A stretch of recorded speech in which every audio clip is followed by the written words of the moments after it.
Wait, Redox streams? Is that true? I'll follow you, Redox. The secret is Redox is always being stupid, it's not just limited to the stream. Kappa, keep being awesome.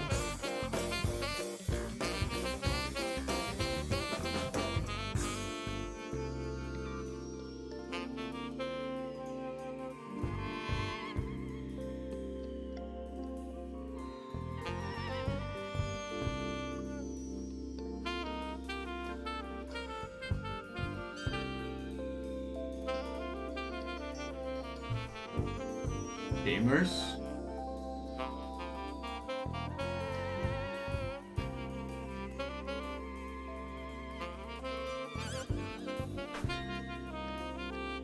It is time to do science. Hello. Hello. Oh, look at that. Oh, what a great music. What a drop. The timing on that music was incredible. I didn't even plan that. Anyway, hello. Yeah, you fucking know it. Look at it. Look at it. I got this today. I'm boba skipping all over the place. It looks so nice on camera. It looks like the red pops off so nice on camera. Maybe it's just a filter, but looks really cool. I'm pogging. I'm pogging. That's all I'm saying. I pogged, I pogged this much when I saw it today. But yeah, I'm excited. We're gonna...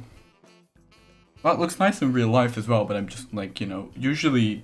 I don't know, usually red things don't really work as well. I don't know. I feel like usually... I don't know what I'm saying, is what I'm trying to say. I don't know what I'm saying. We're gonna do science today. You excited about that? Are you excited about science? I've not had a pog evening day today. Oh, I'm sorry to hear that, Kara. I hope you have a better... Hope your evening becomes more pog. Yeah, we're gonna do science today. I'm sure Wheat is shouting about me already, about me being late or something. Oh, fucking... Who can ever be sure? Who can ever be sure? Science help with my injured knee or helps dry my shit? Probably. Yeah, actually. True, J-Fusion, true. True. Should I open Wheat's chat? Oh, actually, you know what I'm gonna do? Give me 2 seconds. Wait, yeah, it's the same command. I'm just gonna add it because I turned it off last week. But it should still be there, so it's just gonna be multi. I think you have access to Fossabot as well, don't you? Both you and Wise, I think, maybe. Who can ever be sure? Exclamation mark multi? No, that's wrong. Oh, I'm an idiot. Oh, it did work though. I was being an idiot though, but did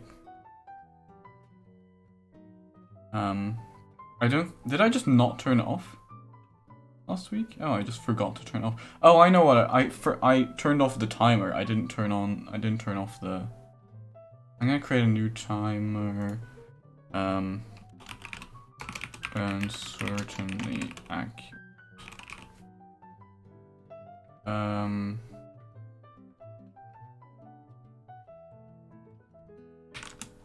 And is good.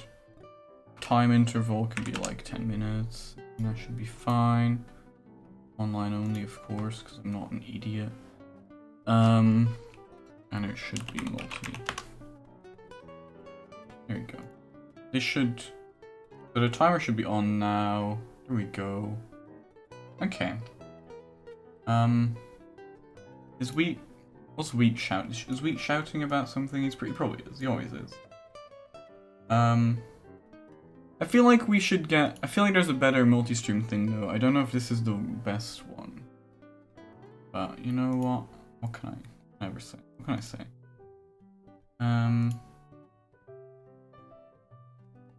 Thank you for telling me animated emotes can be turned on, whatever.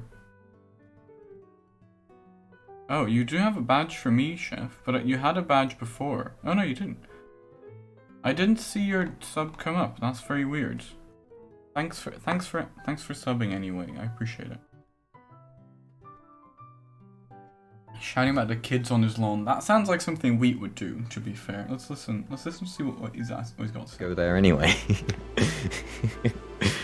I'll have the interesting part and also my interesting parts here. So come on. What the fuck are you saying? There's no reason to. All of my parts are interesting. That view there will let you see both streams at once.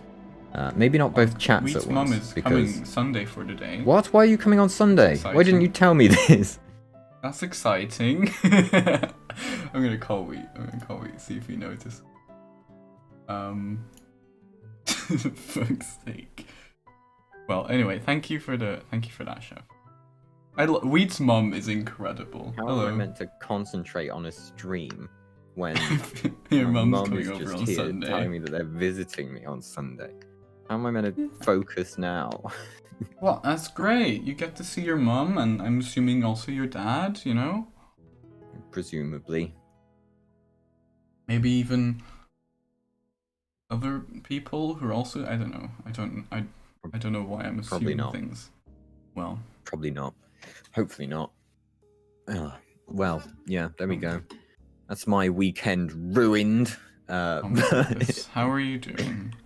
My weekend's just been ruined. How do you think I'm doing? Oh no. Yeah, I need I'll to have open to. my drawer.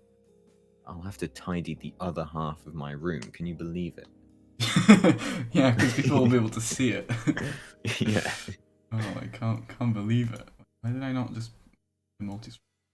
Now I can see both chats over here. Is a fur. I have such a stunning setup today. It's brilliant. Unbelievable. Okay. I have on one screen I have space engines so we can look at space. Okay. On the other I have my stream, I have my chat, I have your chat, I have Arsenal playing football. It's brilliant. I've got everything. Classic Wheat. Classic having Arsenal. Everything. The only thing I don't have is the Discord questions. But being such a genius, I went to your stream from last time, and assuming you have not changed the layout, this view will focus directly on your drawing pane. And so I will have you on both streams. Oh, okay. So you've got a little thing of my stream. That's incredible. Okay, wait. Yeah. Let me Yeah. Okay, I see now. Yeah. Let me. Please don't DMCA me. I will. This is restreaming. That's illegal. I can't believe it. We go over here, and where I had the questions last time was in. I'm gonna put them in a corner that just like we can't see. What is this? Specifically to Hang on. you know? Hang on. This doesn't look right. No. Hang on. Where's all the stuff? No, it's fine. So there's your entire drawing pane. So I just need to move that like that. There we go. I can see everything. Wheat's got the everything ready. Should I have like a camera of your stream on my stream as well? I mean, there's not going to be much on mine, but if you want to see the Earth going around the sun in a corner, you're welcome. Yeah, if you want to see, if you want a bigger camera of my, should I have like a picture of your? Who cares? Who cares? I've got a picture of don't Andy. Get a picture of me. Yeah, we do. I purposely didn't click on you. I could have had your face as well. Fair enough. Hang on. Fair enough. Hang on. No. Space engine No. has bugged out again. Okay, good. I've lost view of my mouse. Oh. This happens all the time in this piece of shit Classic. game. Well, before we start, I was just looking up right now as the stream started. I was like, I want to look up some science facts to like have, because you know when I have like my intro screen, right? I write something underneath there usually. I don't know if anyone actually reads it. I don't really care, but I like just writing something every stream there. And I was like, you know what? I'm gonna write a science fact there. And I was like, I can't think of any science facts, so I looked some up, and they're all boring as fuck. Or My terrible. name is Redox, but you can know? call me Redox. Thank you for following my damn it, I get channel. your follow alerts on my thing as well. Not the sound, just Incredible. the pop-up. Yeah. Yeah, for anyone who doesn't who doesn't know me, I guess, just like the person who just followed me. Thank you, by the way. I do identify as genderqueer, so please use they them pronouns for me. Thank you very much. Okay, I can't get my mouse back on screen. It's fine. Fine. You don't need your mouse on screen. It's annoying anyway. It's not a because slur. I can't see what I'm clicking on. Is that wait? Oh, you mean their name? Is that a slur? I'm not entirely sure. Whatever. Maybe sometimes. Okay now. Okay, that's enough. Thank you, Liz. I was expecting that to happen, and then Oh, for goodness sake. Okay. Whatever. I expected that, to be honest.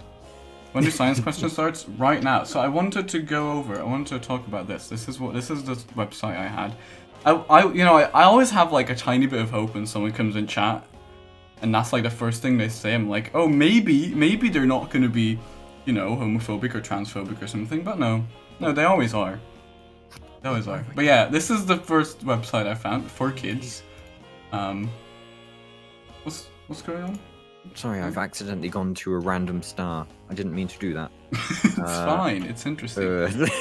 So yeah, we've got some interesting ones. Here's some. There was some interesting science facts about space. So yeah, let's see how accurate they are. Is what I was wondering, because I was looking at some of them. I was like,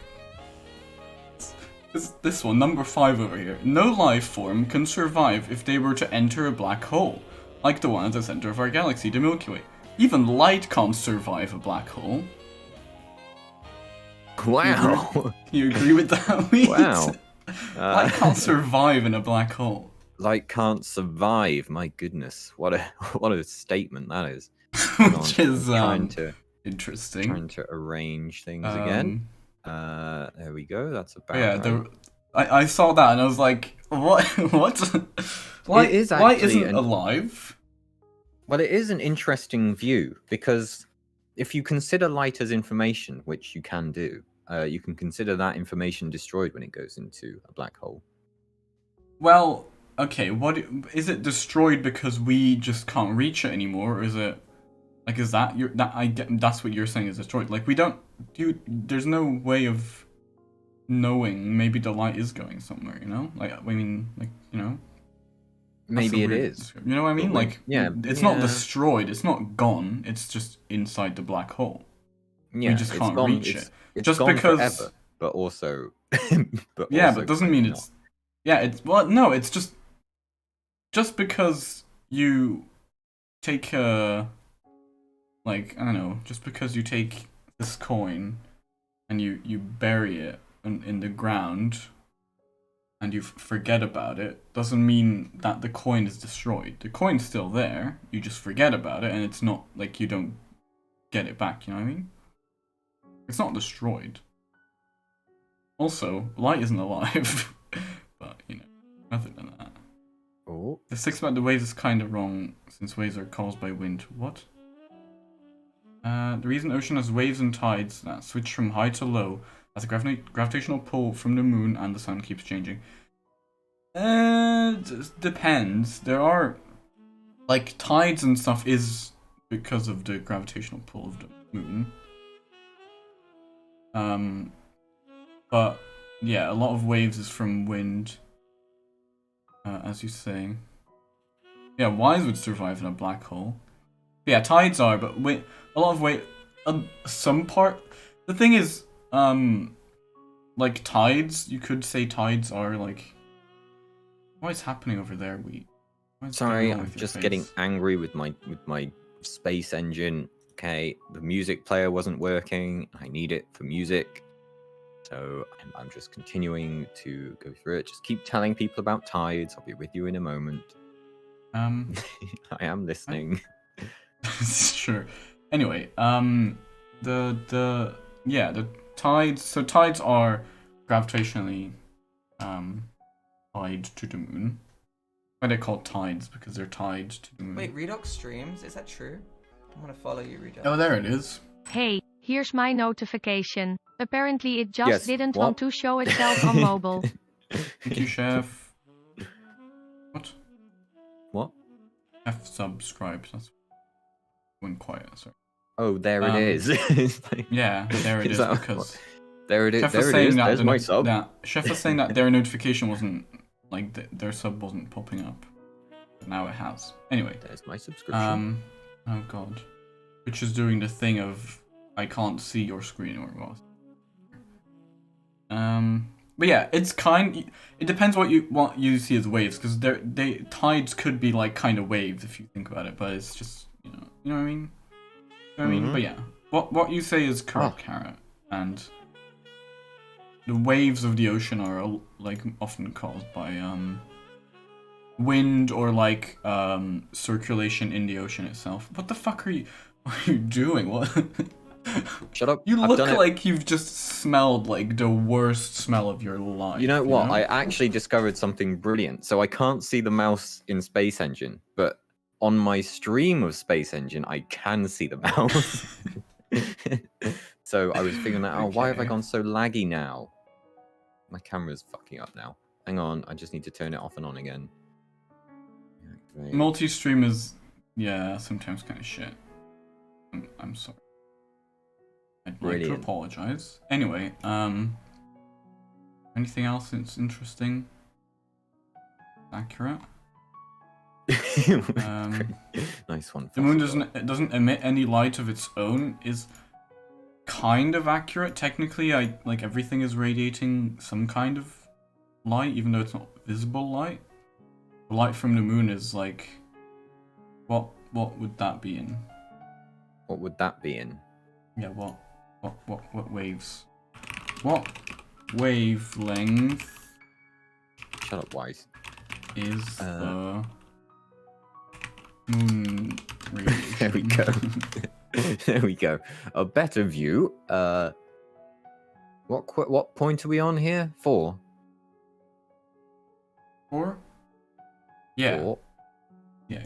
Yeah, I'm just randomly going through them. I'm just like having a look at them. Yeah. What? Yeah. It's mainly reflective. It's mainly it's mainly reflective, but everything, just everything radiates some sort of light, even though it's not visible light, because we only see a part of visible spectrum. Where is that light coming from? What light? The radiated light from any old object. Well, a good question. Why don't you explain it to us? Well, because I'm not sure. I'm not sure. Like, are you talking about radioactive decay and stuff that gets emitted from that? Because I can't think of much else. Perhaps some energy caused by, I don't know, some energy being released as something happens with heat. Yeah. All sorts of options. Yeah. I suppose you could say that there's some kind of friction at the cause of things, but then that's not. I wouldn't expect anything to come from that from like small asteroid-like objects. Does the okay? So does the moon? I thought everything just radiates some sort of Something has to be frequency. happening for there to be some kind of radiation. Like Okay. so you get reflective stuff obviously, but that's not them actually radiating it, it's just being reflected. Other things you will see things such as fluorescence, which is where they absorb some wavelength of light and then emit a different wavelength of light. I did my dissertation on that. And other things will give off various forms of radiation as they go through other processes. That is uncommon. Yeah, but That's just kind of anything like, with a temperature radiates something, right? not That's why things that are necessarily. very warm will radiate with a color that is like this is the skill. I've got a skill right here, right? The temperature of objects at which this radiation is the most intense wavelength emitted. So Like, yeah, there is thermal radiation that exists. yeah, And wouldn't the moon be can emitting some sort of detected in some thermal way. radiation? I think that's more common in gases and or things that are hot. Like, is the moon hot? Not really. Like if you No, had but the moon, it's still yeah, but the moon is being heated by the sun, and okay. Yeah, so sure, saying but that it's doing still thermal radiating. Like Yeah. if we didn't have this, we wouldn't be able to see it because it would probably be radiating like not in the spectrum. Well, Yeah. it might. I don't know. It probably will. Well, because none this of is. I this think this is stuff like specifically that for is- like. yeah, like all of this well, stuff would stars be and shit. spectrometer type. Oh yeah, for um, sure. But yeah, like I'm not It sure. wouldn't be in what the you visible get. spectrum, but it would be infrared or like microwave range. Yeah, I don't know what you get from pointing it at the moon. If Well, anything, you can't really see because the sun. You'd get No. reflection of the sun. Right? no, okay, any kind of unbound Yeah, rogue my point- object in space. Yeah. Yeah, I'm just I don't know assuming what you would think. there's some sort of radiation. It won't be a lot and stuff, but you know. What is magnetism? We spoke about this last week, but we can talk about it later. But now, we gotta get to it. We have questions, okay? You can put your question in the science question tab, and then we can. But first up, we've got this question. Is it working for you? Can you see that? Can you see that question? Is that good? Hang on, where have you put it?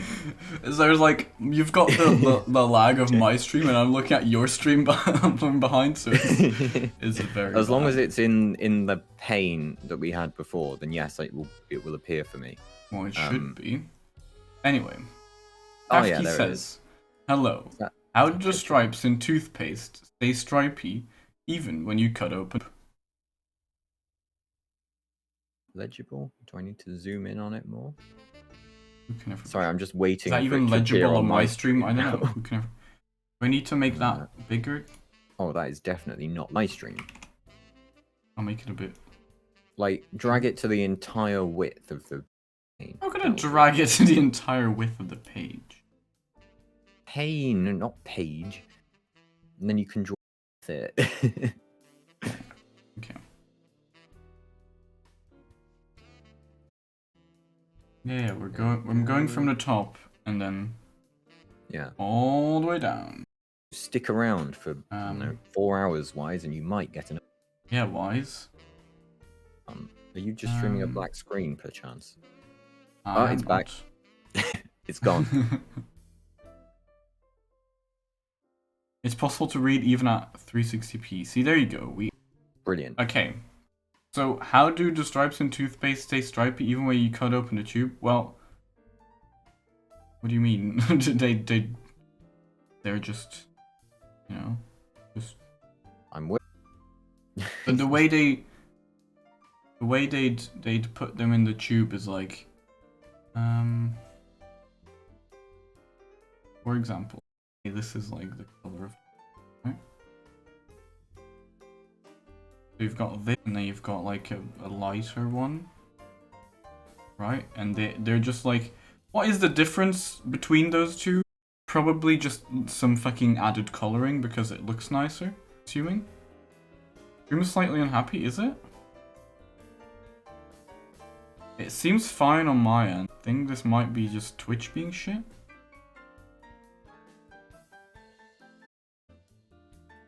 At 1080p it's hieroglyphics. Good to know. There we go. Seems fine, and I don't know what the problem is. Glad I've got different Yes, quality. toothpaste there. Yeah, For yeah. goodness sake. Twitch, stop this. Please tell me that's redox. Yes, brilliant. I can refresh it with that button. Okay, we're under control. Why is it buffering? It's not showing me any problems. I've got 0 drop frames, 60 FPS. Just a bit over I 5,000 dropped you a kilobytes couple per of times. second. I've refreshed it so that my stream is no longer as behind as it was. See your toothpaste drawing. And then it buffed again. But now it's fine. Yeah, it's strange. Oh yeah, I should probably have done it back. Whatever. Wait, I can actually. They'd put them in. Which is just being dumb, yeah. They would put them like this, right? And between the stripe and the not stripe is just food coloring, and they'd put them in. But since toothpaste, I guess toothpaste is technically a liquid. Yeah, Or is it very a- viscous though. Yeah, it's a Well, very. no, viscous- it might just it be might, yeah, it might just be a saturated. Yeah, it's whatever. Anyway, be moving around much, right? Because if you'd have water and you'd pour some ink in it, there's diffusion of it, right? It's gonna move around. I don't like that. Doesn't really happen in toothpaste. Just the forces are not strong enough to move like actual big chunks of the toothpaste around. So the stripes are just gonna stay stripy, right? And when you cut the tube, all you're doing is just moving those parts, aside. So You take it out of the tube and mix it together, it will no longer be stripy. But that isn't happening with outside interference, because what's happening in the tube isn't enough for it to happen. Like, I'm sure if you massage the tube enough had it, you could get the same effect and mix them together. It's just not being disturbed enough and is too viscous to do it itself. that's all So you're doing. That's why. Yeah. Yeah. Yeah. There you go. In the same way that you diffusion of anything in water, if you stir it yourself, you make sure that it's mixed evenly throughout before doing any kind of experiment with it. Massage the tube. Right, that. Yes, massage the tube. Peepo notes. I don't think I've got peepo notes. Just imagine I've got peepo notes, okay? Head notes, that works. How do they get the toothpaste stripe? Well, they just literally they layer it. they just layer the toothpaste, yeah. And then because it doesn't pour it in the tube like that, and then they close the tube. How does toothpaste fill holes in the teeth? They don't. No, they don't. Toothpaste has things like chlorine in it, which is good for like the protective layer of teeth. It makes it binds with the protective layer, and I think it makes it stronger and stuff. Yeah. Or things with fluorine generally, if it's not like in big fluorine's also I think it's poisonous. I'm not entirely sure, but only in like big. Yeah, don't What go was it? downing fluorine. Yeah. Yeah, so the tiny bits of fluorine is good for your teeth, and you'll find that things that are like rich in fluorine, foods that are rich in fluorine, are for your teeth in the same way. Something that's not good for your teeth is cola, which I'm definitely not drinking. Well, okay. Yeah, I'm very happy that I've transitioned to almost fully drinking water. It's either or alcohol. So I switch often. Sometimes I don't drink that much soda, to be honest. Like, this is my one glass I'll have today. I don't know. I don't. It really depends. Sometimes I'll drink a lot, and sometimes I'll just not drink any soda for like a week or two and just drink water. But my main fluid is. Yeah, you shouldn't. What's important is if you're drinking things like soda, you shouldn't be brushing your teeth like soon after. You should give it a while and like drink some water and stuff instead. Because otherwise all you're doing is just like brushing the soda into your teeth, which is just gonna make it worse. So don't do that. I'd like to see if it goes far enough to do a reaction in your mouth as well. You'd have like the Mentos and Coke situation going on. I don't think you'd have enough. I don't think you'd have enough Coke on your teeth to do that, but I guess you could do that. Do you know why Mentos and Coke is a thing? No, I've forgotten. You know how I that think works? I used to. I think I used It's to. something What about. is Mentos alkaline? Because they don't seem to be off the top of my head. I don't know. I don't know exactly what's made of, but I think it's just the Mentos will well, first of all, it will, what's the word? Like melt, I guess? Is that the right word? I don't know. Who knows? You're saying the sugar coating dissolves, I think. Yeah, basically. The first And then thing. the hard sugar coating shell. Yeah, that will dissolve, and then the whatever is inside will basically I think what it does, it will react with the Coke in such a way that it generates a lot of CO2, which means there's a lot of gas production, right? Yeah, I think that all that's happening is something happens there that means that the CO2 gets released. Yeah, the within CO2 that's already in the Coke. Yeah, not making Well, more, obviously. If we were making more, it'd be a lot more violent, in some way or another. Yeah, which is why the pressure goes up. So if it's like closed, it would explode because gas is larger than liquid. Well, it takes in a higher volume, and then it will go boom. Well, you go. yeah. There you go. Yep. So yeah. I don't know if it's accurate to say that's why it explodes. I think it would be more accurate to say that it's now taking up more volume because the gas is no longer within the liquid. It's no longer, so you're actually getting. Well, it isn't a gas in the liquid. No, it's a kind of because it's dissolved. bound to something else, isn't it? Yeah, it's a dissolved situation. It's like if you have a pile of sugar and a pile of water, and you put them together, you'll just still end up with as much water as you had before. You're not increasing the volume of it because it's fitting in between the particles. That's how. Are you? Is that actually how it works? I don't actually know about that. Pretty Is that sure how it works? Yeah. It wouldn't make sense, but the particles would be larger, but it'd be so little sugar for all the water that it wouldn't. Like, it would expand a bit, but just not that much, right? Probably. I don't know. Talking about sugar. Yeah. No, I know, because it fits in between. Like, it would only start increasing in volume once you reach the saturation limit, and at that point, you obviously get the pile of sugar at the bottom of the glass, and that is a separate thing that is increasing the volume. This is a very uncertainly accurate answer, though. Someone Google this for me. Yeah, someone Google it. I'm pretty also, sure. what you're saying, Chef, is right. Anything that is carbonated, any drink that is carbonated, the bubbles will come from like tiny nucleation sites. Is that what you call it? Yeah, that whatever? sounds right. That? Nucleation. I don't know if that's the right word. Whatever. Anyway, it's something like that.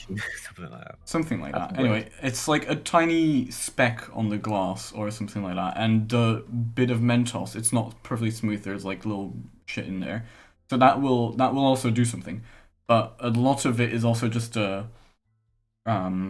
whatever binding with whatever is in the Coke that is removing a lot of the bound CO2. The pits would accelerate it because each of the pit is increasing the surface area over if it were just completely smooth. So it just gives more places for whatever reaction is happening to happen. Also, the Mentos have certain things, gelatin and stuff, that react in Diet Coke. Yeah, that stuff. Yeah. Nodders? Yeah. Nodders? I'm a science god. Pog? Yeah. Has anyone Googled my dissolving volume question? Yeah. It's interesting because if you... I'd want to try this because all you need really is all you need is like a glass, right? That's not the right color. Like get a glass of someone right now do this. Someone go get a glass of water.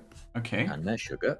And pour it in. Okay, fill it to the brim. Fill the glass. No, don't fill it to the brim. Fill it to a certain point, okay? And mark it. Get a marker and mark it on the glass. Get a marker that you can remove afterwards. And mark it outside, like at the outside of the glass, right? And then put in a sugar cube, right? Which will... The sugar cube should... because it's still a volume, right? Yeah. So that should up the volume. Mm-hmm. So you can mark that as well, and it's going to be a bit higher, right? Mm-hmm. You mark that, and then give it some time, a couple minutes. The sugar will dissolve. Give it a stir. And see after the sugar is completely dissolved, stir it a bit. See what level the water settles at, and if it's closer to the where it is basically, which between it's gonna. I assume first it's gonna be here, then with a sugar cube it's gonna be here, and in the end it's gonna be in the middle. That's my hypothesis. It shouldn't, because it's gonna do the same reaction to bind with the water either way, Jay.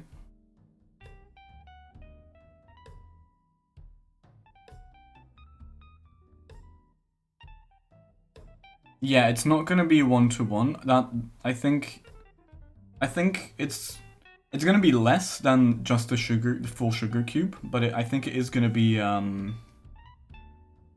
it's gonna be more than just the water, obviously. I don't know if that's obvious. That's what my gut says, but it might be wrong. This is why we have to do science. Yeah.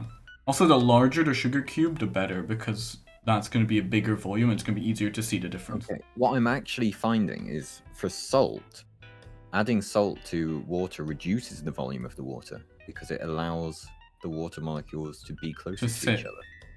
That's actually really interesting. Yeah.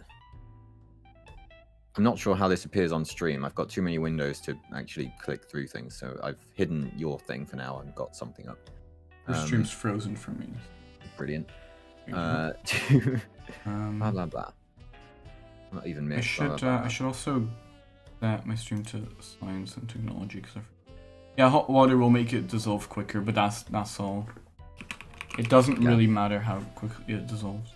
Yeah, hot water dissolves it quicker, just basically the same idea of stirring it. The molecules are moving around quicker when it's hot, and therefore it's creating a kind of similar to stirring effect. So they all merge together. Also, bigger gaps on average between molecules when they're moving around like that, because the volume expands slightly when temperature rises. That's why we keep hearing about that in the oceans and how we're all going to die. So it's contagious. Oh fuck! I think Twitch is just shitting itself. I'm not gonna lie. I think Twitch is having trouble everywhere right now. My camera keeps dropping frames as well. Only my camera. I mean, I'm not dropping frames on the stream. My camera's. Yeah, my OBS is saying I've got absolute zero problems. Perfectly 60 FPS, 0 drop frames. So. Yeah, same. I don't know. Anyway, let's get to the next question. Yeah. Actually, dentists still do fillings because toothpaste doesn't fix your teeth. It's to help prevent. You have to have fillings,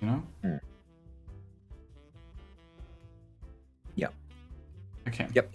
What causes nausea and why does my body like doing it? That's a good question. Fuck, I knew about this. It's the, Okay. So, what causes nausea is the vestibular system, which is, the system that basically regulates your balance, right? Yeah, exactly, Carrot. It depends. It depends, because sometimes that is a cause, right? If what is in your ears, because in your ears we've got in your inner ear. Basically, how your ear works, right? I'm gonna draw an ear from memory. How your ear works is like you've got your ear canal, you've got your eardrum. Oh yeah, that's specifically motion sickness, but there's multiple causes of nausea. So this is your eardrum, which is like a thin, what's it called? Like a veil, what do you call it? I don't know, whatever. It's like a thin. Yeah, we sheet, know. Yeah, kind the of. eardrum. We know what you mean by that. Yeah, whatever. Anyway, there's 3 little bones in here that when your eardrum moves because it's getting sound waves, right? It's getting moved by the sound waves that you catch in your ears, and those little bones move along with it. And then there is there's like a canal there, the canal of Eustachius, I think is what it's called. I'm pretty sure. And this then there's like a second membrane. Membrane's the words I was looking for. And then in here you've got your inner ear. I think here's your nerve, your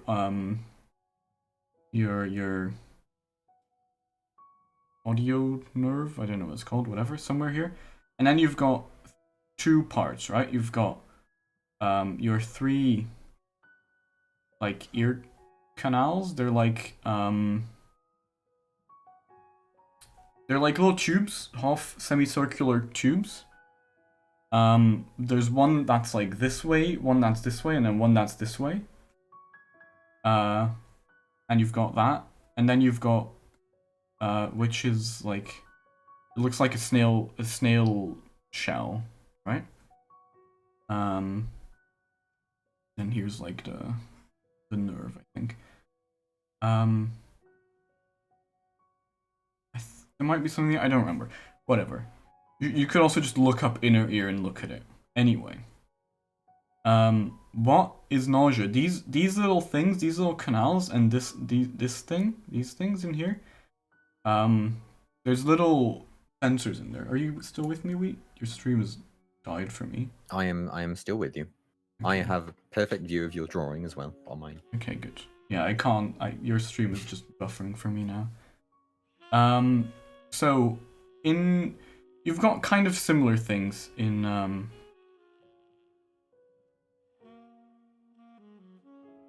yeah, basically, Carrot. And I think there's also some kind of sensory thing here, but I'm not. Oh god, I don't remember exactly. Anyway, in your semicircular canal, you've basically got a little like edge boy. That's like gel membrane, and inside it are like sensors. Okay. So this would be like the canal, right? And there's a liquid in here. And you know the way there's some coke left in here. If I do this or this, it's gonna, like, the liquid's gonna move, right? Because I move it around. The liquid in those semicircular canals are gonna move around as well. And that part did not come through on my stream. Yeah, you can't. Yeah, you can't see my screen, but whatever. If you've got a glass and you move it around, the liquid just gonna move, right? Yeah, I can do a demonstration. The same is gonna happen, but because those are circular, just going, they and you've got like both ends, or like probably multiple times. I'm not entirely sure. You've got multiple sides of the circular canal. Those canals will detect circular movement in those directions. So, for example, the one that's flat, it's not exactly flat. It's like a 30-degree angle. but whatever. And if you spin, right, the liquid in my ear canals is gonna spin along, and then when I stop, it's gonna like stop as well, and it's gonna like push into the things. So if I would spin this way, the liquid's gonna spin with me. As soon as I stop, this liquid's gonna push into this. This is gonna like bulge out to this side, right? And hey Fox. So these things are gonna bulge out to that side. They're like, these are connected to each other. They've got like tiny little hairs. These are really interesting. I love the vestibular system. It's really interesting. Sorry, Tafki. We spoke about some of your questions already, but we're talking about nausea now. This is your inner ear. But yeah, those little hair sensors. It will sense everything, but those circular, semicircular canals are like made to detect specifically that rotation, right? So they will move, and that will open up some gates that will, like, literally what it will do is they're like little hairs, and they will move to that side, which will cause them to pull on a little door that will open a canal of certain chemicals, basically, to flow into another canal, which will then be because of that flow, electricity will be able to start flowing, basically, and a signal will be sent at a certain frequency into your nervous system. And the quicker you spin, basically, the higher that signal, the higher the frequency as well, you know, which is really interesting. But yeah, that's how your body detects rotations, right? And then your brain is using that for, okay, I'm turning around, and my image in my head, my little avatar in my head of myself, is turning. Now you're just flexing that you know how nerves work to the chemical scale. Yeah, I do, okay? This is one of the few things I know a lot about, and I did some research about, so this is one of the things I will flex, okay? Anyway. So your brain's like, okay, I'm turning at this speed, and it basically knows exactly what speed you're turning, right? Because your brain needs to know that to make sure your eyes don't fuck up, right? Because if you're turning around, and if I'm turning my head like this, my eyes need to move in the opposite direction, right? I don't know if you can see that. If I do this, maybe we can see it as well. But like, I'm looking straight at you, but I'm turning my head, right? But my eyes are staying focused on you. So what I'm really doing is my brain is telling my eyes to move, right? Because if I would just move my head normally, my eyes would move along with it, right? My brain's telling my eyes to move at the exact same speed as my head is, make sure my vision doesn't get blurred, you know? Which is really cool, and it's really fucking cool how smart your brain is at knowing exactly what speed to go in the opposite direction. Yes.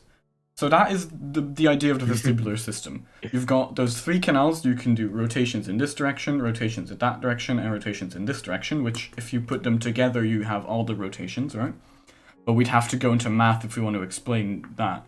But whatever, it doesn't really matter.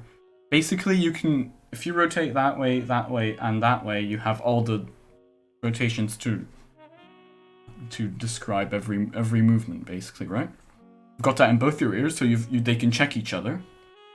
And the problem is, if one of your ears is giving a different signal than the other ear, your brain gets confused. That's one option of nausea, right? Your brain gets confused, and your brain will be like, oh shit, something's going wrong.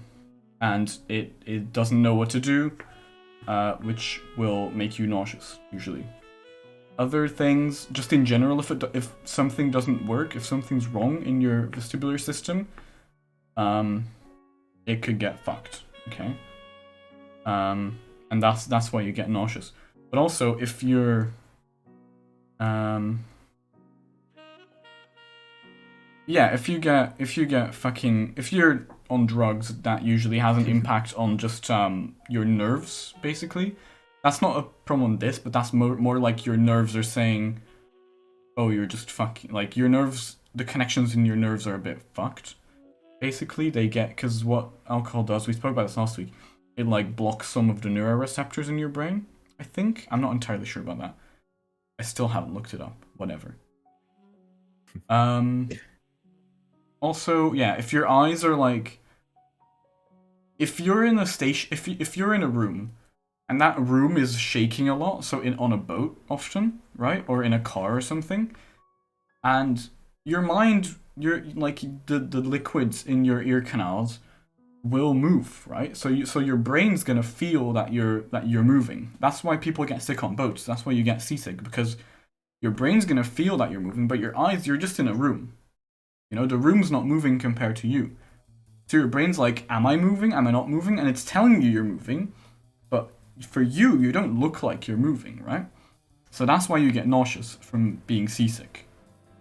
Some people's brains just kind of work out how to not do that, and they're like, hey, I'm on a boat, I'm in a moving vehicle, I don't have to get seasick. And that's why it helps to, like, look at the things that are actually moving, so that your brain's like, oh yeah, we're moving. So it makes sense. That's like my nausea knowledge. So to answer your question, Tafki, you want to stop being nauseous, you need to stop spinning and away from the sea. I hope that helps. Yeah. But yeah, like, I think the reason you said this was, I think you wrote this after your COVID jab. Is that right, Tafki? Or before, maybe? And I think that is just because after it's just because your brain's already kind of loopy from being, like, your body's fighting against a sickness, right? Because your body thinks you're sick. So your body's, like, working really hard to fight against things, and you're probably losing a lot of sugar, and, like, there's probably some kind of deficiency in your brain at that point, which will make you a bit nauseous as well, because it's gonna impact those neurotransmitters in your brain. It's gonna make the things in your brain less well, which means sometimes it just, you know, your brain is like, oh shit, and a bit slow when you're, like, standing up and stuff, and you're a bit, you know, and it's gonna fuck with your head. So that's probably why at that point. If it's before, it's probably you were stressed about it,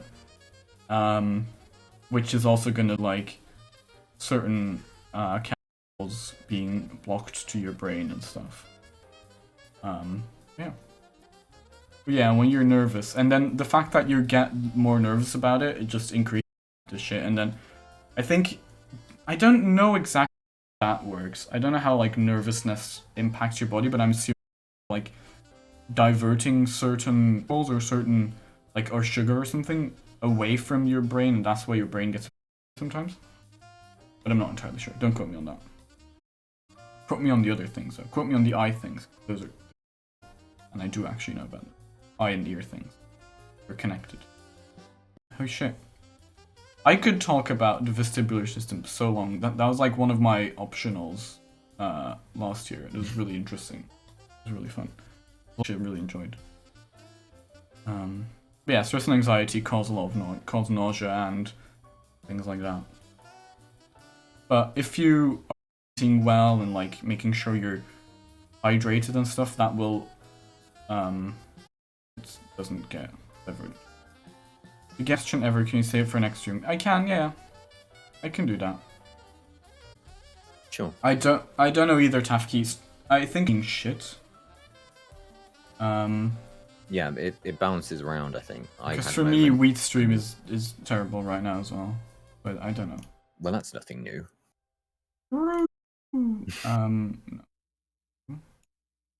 Shall we go to the next question? I think we've done all of these. Sure. Oh, I just saw Wise post a new question. That's actually... I'm gonna get there in, like, 5 hours. Anyway. Yep.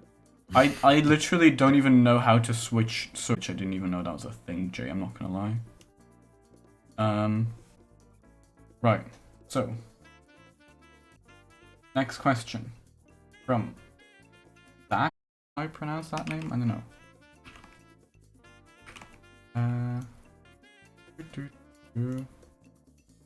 Toothpaste is a fluid. Oh, that's not a fucking question. You're replying, you fuck. That before. Okay. They were replying. Anyway, they do actually have a question.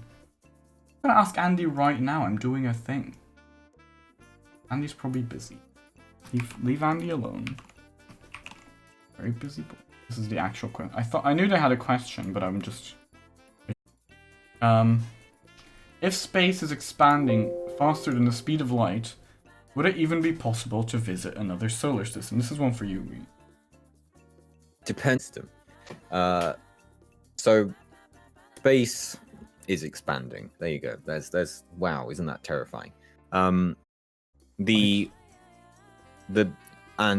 so as space is everywhere, that means that certain places, so effectively more space is being created all the time. Space is expanding everywhere.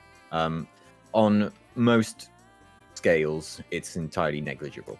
Plane passing by. Just close my. On the galactic scale, it's almost entirely negligible.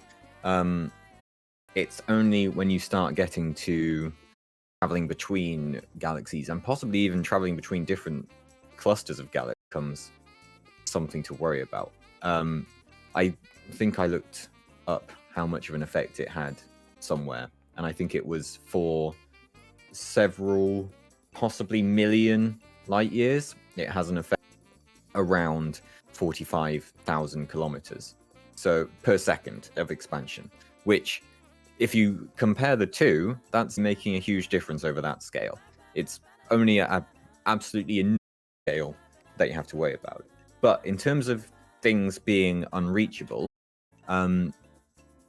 what this expansion means is that some places are moving away from Earth faster than light, as is Earth from other things. So the things beyond at that stage are unreachable because you will never catch up. Light from them will never reach you, and you can't go faster than light. Yeah. So basically, you're what never is going to get happening? there. Right, you've got for this place. It's so far Here away. is a drawing, and it's moving away from Earth. I'm gonna do a little try and explain that. So this is where Earth is. Right, this is exactly what Earth looks like, and this is the other place. And the light here, and this light is traveling to Earth at the speed of light, very slow.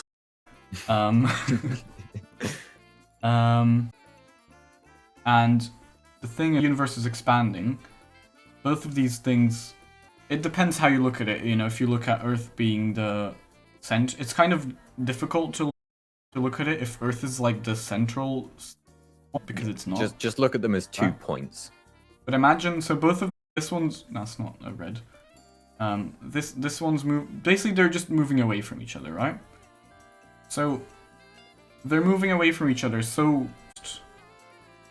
that it's like this light, every time it does this, the Earth has moved this, like, you know, so this light is gonna chase us forever, and it's never actually gonna reach our eyes, so we just literally can't see it. Because we're gonna be moving. Do a visual example, constantly. My head have a look at is here. My head is the Earth, okay? And then over here, on the edge of my camera, this is another object. And now here is the light from that. So it will be going like this. Wow. So the example is that is moving away fast. This is traveling through its space but all the space between is expanding, so it's actually moving away despite that. You get that kind of effect. That's a very visual example. Thank you. It was very. You did it like half outside your cameras. Yeah, I realized that first time and then went further over. It's good to see. So it's there's me. Hello. Now we get my stream on my stream. Brilliant. So yeah, it's basically because of all the space expanding between it. But to the question of solar systems that you can't visit, currently anywhere that we can see is visitable, ish, to a certain. Yeah, because allow we me can to see it, rephrase we that. know it's not. Yeah, Well, allow we me to don't rephrase that. specifically know. I'll but rephrase it's- that. If we yeah. could travel at the speed of light, we could most probably reach. I'm not sure if it's quite on the boundary, because I'm fairly sure we can see beyond the point that we can actually reach, just because of where things used to be and how things have gone since then. Yeah, the balloon example is one where everything you have is moving away from everything else. In terms of visiting other solar systems, currently we can do that and visit a lot of places. If In we the could future, move. yeah, if we could. In the future, so currently the expansion of the universe is accelerating, getting faster and faster and faster. So every point is moving moving away from every other point at a faster rate. The implication of that is that at some point, every point in the universe will be moving away from every other point at the speed of light. The so-called Big Rip, where the fate of the universe is that everything becomes too far away. Everything nothing can get close to anything else because the universe is expanding so far, and that which goes makes right down to everything goes right down to the basically atomic cool scale. down, right? So everything gets split together into just and everything flying is just protons, stubble. neutrons, and electrons. But in terms of travel, what that means is that at some point in the future, you'd look up and see nothing. Everywhere, every other solar system would be retracting away from you, moving away from you, sorry, faster than the speed of light, so you could never get there. It's an interesting idea of life, actually, in terms of what you would be able to discover from looking up at the sky, from astronomy, effectively. Currently, and for a very long time, we can see our galaxy, lots of other galaxies, and everything around. But in the future, when the acceleration of the universe reaches a fast enough speed, if there was other life, they would not see any other galaxies in the sky. They would still see stars because of their own galaxy, but at some point, even that would go. I'm not sure whether that would be fast enough for you to then be thrown away from your own star by the expansion. But yeah, eventually the universe will be completely separate. You will have a point of one atomic particle and everything will disappear and there will be nothing left. Is the current theory of the fate of the universe. Okay. I was going to say, that's only if backed it's... up by the evidence of what we currently see. Okay. I didn't know that was like the main theory, because I remember learning about the three big theories. Yeah. That was like big rip, Big crunch, crunch, and eat death. no, there was something else. It was like, well, the other one is that it stabilizes and becomes eternal. yeah, it like compresses down and then goes back or something. I don't know. Yeah, that's bounce. Okay, that's kind of seen as the same way as the crunch, though. I don't know. Yeah, I think that was basically it. But yeah, anyway. Yeah. What determines the fate of the universe is it's dependent on how the level of dark energy compares to the gravitational potential energy of the universe as a whole. Currently, there seems to be more dark energy than gravitational potential energy, which is resulting in the expansion of space. If there was more gravitational potential energy than dark energy, then it would compress back down again, because it would gradually be getting slower as gravity pulls everything back. And then what is this dark energy? go is back it down. like Nobody the knows. force that is pushing it away? Is that like the Nobody idea? knows. It seems to Force be that instead of attracting, it's pushing things away from dark energy and dark matter are interesting things. Yeah, No one it's knows just what like they are. they should be there, but we don't really know. Yeah, in terms Like of properties, we kind of need them to exist for our theories to be correct, but also we've never seen any of it. So we just kind of hope that they're there, but we also have no idea where or what it is. yeah, in terms of properties, dark energy and dark matter interact with gravity and seemingly nothing else, which makes them undetectable. We just know that they are a thing. They have they interact with gravity, and that's it. Because the reason we know that it's there is because we've measured the mass of everything in our galaxy. We know what it should be, but the mass that we measure from everything that we can see in it isn't enough to keep the galaxy together. In that, the resultant mass of the galaxy from those calculations would be too low, and it wouldn't hold together in the way that it does. So there has to be more mass or more energy interacting gravitationally, which is keeping everything together, and that is undetected, and that's dark energy and dark matter. I think there was some kind of estimate as to how matter compares to dark energy and dark matter. I'm fairly sure dark energy is the most common, dark matter is second, matter is third, in terms of what aspect of material is most common within the universe. I can't remember the exact percentages, and I wouldn't like to guess, but it's something like that. I think, off the top of my head, it's around 20 for matter, around 45 for dark matter, and the rest... No, that's wrong. I've calculated that wrong. I don't know what it is, but most of it's dark energy. Basically, there should be a lot of dark energy and dark matter in the universe, but we've got no fucking clue how to detect it or where it is or what it is, basically. Yeah. Well, we can find... I say we can find clumps of it. We can tell how much of it is in a given place if it's interacting gravitationally. The problem with dark energy and dark matter is that they very rarely clump together. Like, it would be... like, we've never found like a ball of dark matter or dark energy. It's just always spread out. But getting into my own theories of that stuff, perhaps it's something that repels gravitationally itself but attracts everything else. But again, that's complete speculation on my part. That would also possibly help explain why it's accelerating the expansion of the universe if the universe is made up mostly of that. But that is entire speculation by me. There is no evidence backing up my claim.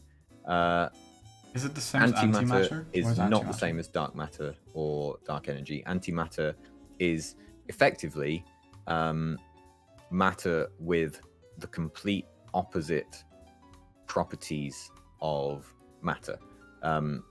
Basically, it's made so in the way that you have protons, electrons, and neutrons, this would be made of antiprotons, neutrons, and anti-electrons. What those are effectively the same thing, only the charge is opposite. So proton is, well, we call it positively charged in a certain state. Antiproton something is with the same mass as a proton, but charge. with a negative charge. Yeah, same mass, same charge, it's just negative. And anti-electron, the same thing, is an electron, only it's a positive charge. What happens, interestingly, when that combines with matter, or rather comes into contact with matter, is all of they just cancel each other out. They cancel each other out, left and its neutrons. all of the mass of them gets converted directly into energy using E equals mc squared. So you get a big boom, and off they go. Yeah. So antimatter, dark matter, not the same, because we have created antimatter in very small amounts. You can detect antimatter because it effectively interacts in the same way. There's not much of it in the universe, as far as I'm aware. It's like very uncommon. Because there's a lot of normal matter, and if there's any antimatter, it's going to destroyed annihilate instantly. Yeah. That's interesting. I didn't know that was actually like. But I don't know. I've never actually heard of it being a real thing. I've never actually looked into that. That's interesting. Yeah. Very pog. I'm fairly sure it's you can do the. I went for anti-protons and anti-electrons there, but I'm fairly sure you can do the same on the quark level as well. Yeah. I just have forgotten too much about that to explain it like that, and no one understands that. So let's focus on what people. Doesn't really matter. Yeah. Yeah. Right. Should I go to the next question, which is it's a long one. The multi-stage question. Got this question from Chef. I don't even have enough space to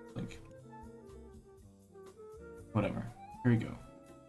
I have this tiny star. It's 5 centimeters in diameter. Chef really likes tiny stellar objects. Yeah. Can you move it to the right a little bit? No, hang on, I can do that, can't I? I can make it a bit bigger. Yeah, just look at my entire think- screen. Yeah, I think I just It's 5 centimeter in diameter. Its luminosity is very way less than our sun. Mhm. 1 times 10 to the power minus 12th the sun, which is it's basically it's small and not bright, but there's already other issues with this Yeah, hypothesis at the moment, so whatever. its surface temperature is 5,000 Kelvin. Then I bought it as a desk lamp. I have very few questions about it. I have a few questions about it though. Interesting. Keep talking about tiny stellar objects and I'll start blushing. Also, I just realized we ignored Jay earlier. Jay said the sun is actually moving in a direction and we're just going with it. That is exactly true. The sun is in our larger solar system. It's moving around a black hole, right? Yeah, it's moving around the center There's a of black hole in the center of the Milky Way, which is Way. the solar system Yeah. we're in. I And then the hesitate Milky to Way is say- also moving. Yeah, And I hesitate to fucking say doing around it. the black hole because, as I mentioned, a lot of the mass that's needed for the gravity is dark energy and matter. So, but yes, the black hole is roughly at the center of the Milky Way, and yeah, the sun is roughly in orbit of that. roughly. The solar system's on the outskirts of the Milky Way, so we're near the edge somewhere. I don't know if anyone's looked at a map of the Milky Way and seen where the Earth is on there. But we're at the end of one of the arms, basically.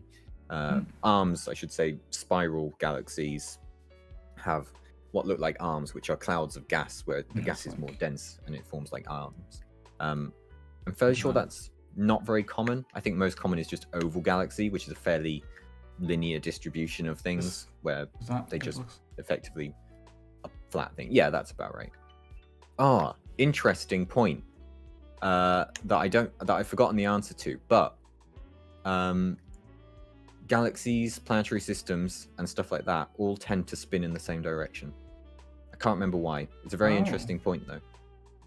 Like you'll very rarely I can't remember which way around they go, but you'll very rarely. They always spin go the in the same direction. That's why Uranus goes, because Uranus goes a different direction as well. Like I think it's the same with planets, right? Yeah. why Uranus they- is weird because it spins like Opposite, Earth is right? tilted on its axis. Uranus is completely tilted, so it spins horizontal to where it's going. So its north pole. Oh, but effectively it's is still pointed directly spinning. at the sun. But it's still spinning the same direction. It's difficult to say when it's that far off, but I think so. Okay. I'm not sure how you would define the north and south pole of something that points that Don't- way. But don't jinx oh it, wait, eh? no, you can because it's magnetic field. So I don't know.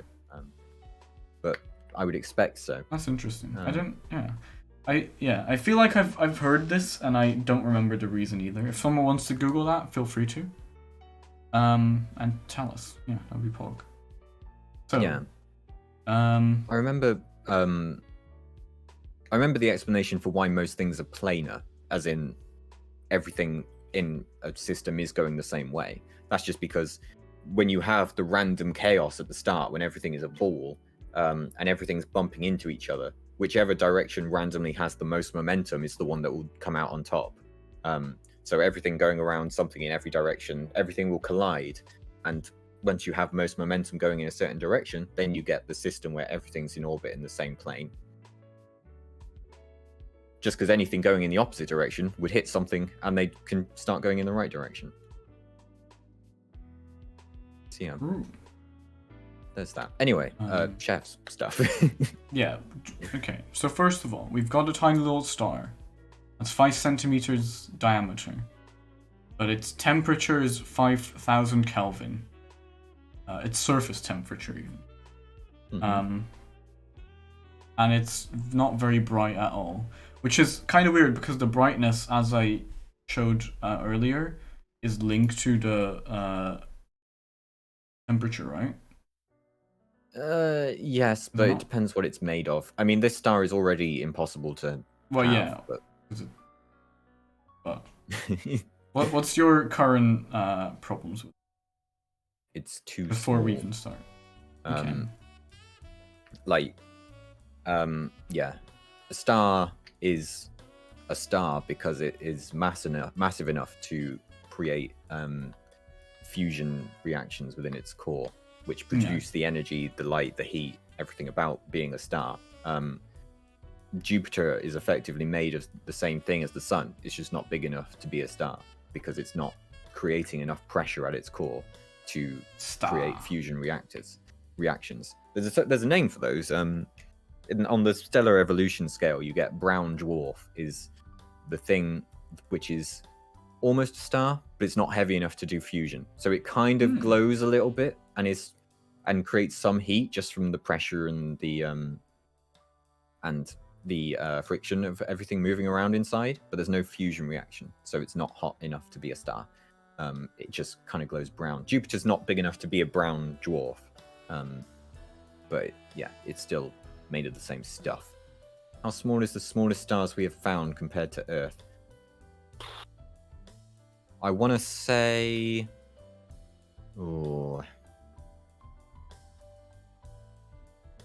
Not sure. I don't think it... Our sun is quite small, but it's not like terribly small. I want to say like off the top of my head, I'd say around 0.75 solar masses. Yeah, so compared to Earth, it's still a seventh of the size of the sun, right? No, 7/10 is what I went for there. I'm not entirely sure. I'm going to Google that. What did you say? 0.0? 0.7. 0.7. Yeah, so about minimum mass. Oh yeah, that's not. I'm just sorry, I'm being an idiot. 7/10 of the sun, not 1/7. 75 Jupiter masses it's gone for. What's that? It's about 0.1 suns. Okay, I was way off. No, so it's about 1/10 of the sun. Yeah, 0.09. Okay. Or 10 times smaller than the sun, which is still massive. How many Jupiter sizes was it? 93. 93. So it's 90. It's like 90 times the size of Jupiter, which is how large is Jupiter compared to Earth? Hang on a moment. We looked this up last week as well. Not last week, 2 weeks ago. Mass 317 Earths. 317 of the entire Earth together makes Jupiter. And that's the mass, that's not like the volume, right? Because Jupiter's more larger because it's gaseous, right? Yeah. There's some. I don't know how big of a difference. I don't know the relationship between mass composition and volume of planets, unfortunately. Yeah, I mean we'll go along with it, Chef. We're just talking about how it wouldn't, in the first place. But so the smallest star we found is about 100 times 300,000 times the size of the Earth. Yeah. Whereas the sun is about I don't even know 10 times that. I don't even know if that's based on what we've found. I think that is based on calculation. Oh, that might just be the smallest possible star. Yeah, when I was looking at that number, there was a separate one that said 87 Jupiter masses. So it's somewhere between those two, and that's based on calculation. Somewhere between those two, somewhere around 90 is. Would it be enough to create a black hole? If, say, all that mass from the smallest star was in those 5 centimeters? Yeah. What you'd be saying there is more, would it be enough to create a singularity or an event horizon? Which, I don't know. I would think...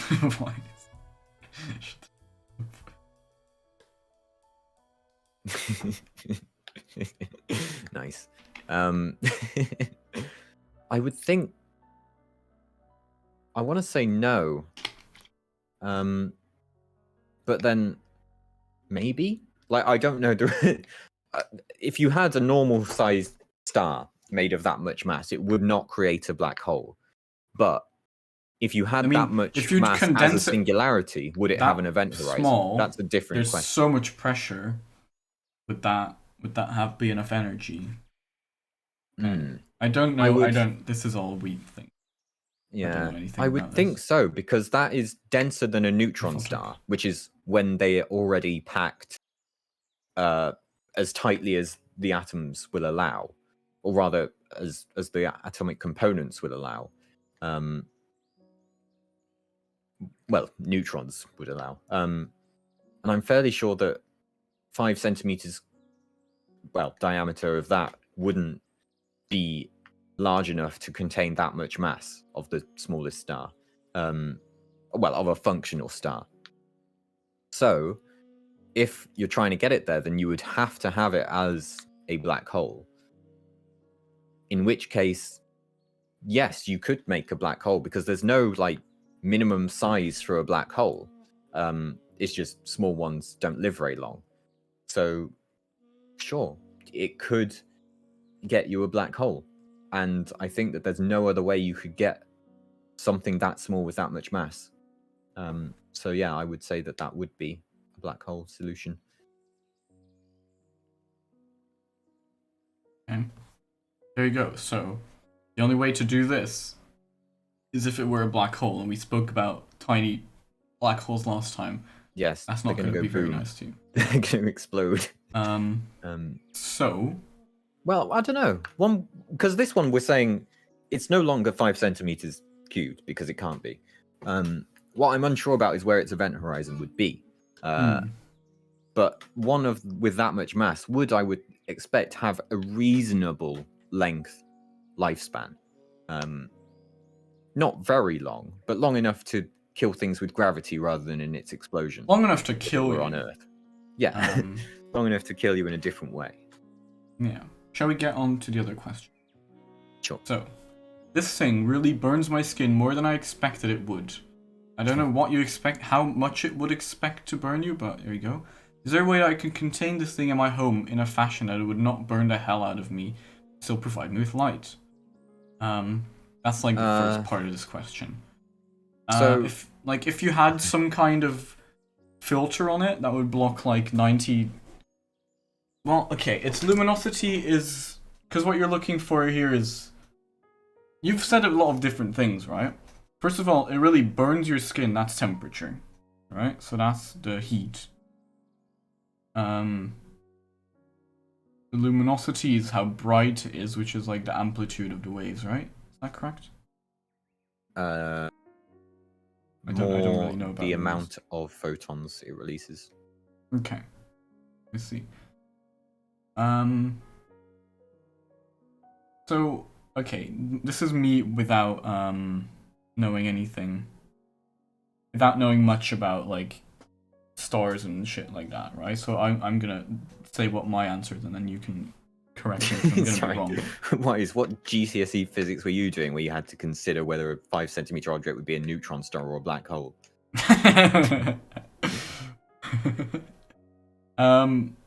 So,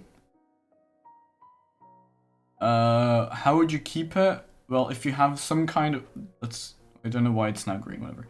You'd have some kind of insulation that blocked like 99% of it, right? How do you write percent like that? I forgot, whatever. So most of it would be inside, and then some of it would go through. And that way, you don't have the fucking really high whatever brightness that it is, and it becomes more normal. I don't know what that brightness is compared to other brightness, though. I don't know what that means. Can you elaborate on that? Hang on, I've lost everything. I think that's, if I had to guess, it's probably going to be compared to the sun, as in solar luminosity. Or it might be... Well, yeah, it's that times of the sun. So it's 1 times 10 to the minus 12th of the sun. Yeah. But I don't. Yeah. So what is that? What else can you compare it to something else? No. No. Hang on. What Can you compare it to like a lamp? What's the luminosity? Sure, of the you lamp? could. Yeah. I don't think you could compare a lamp to the sun, but maybe you can. Lamp luminosity. Like the way luminosity is measured, its unit is standard candles. So yes, Okay. the lumen. Oh no, a standard candle is a reference. The measurement is the lumen. Sorry, I've got those two confused. Yeah, do- lumen do- is the unit. that the word? Lumen. And let's see. Hang on, what's going on here? A simple, let's see, halogen light bulb is around 72 lumens. Okay. What is the sun?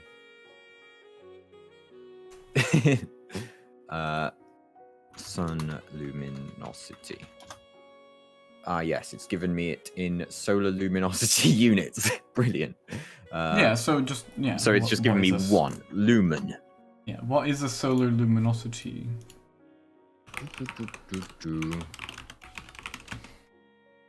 At Earth's orbit, so at a distance of 1 astronomical unit, it's 127,000 lumens.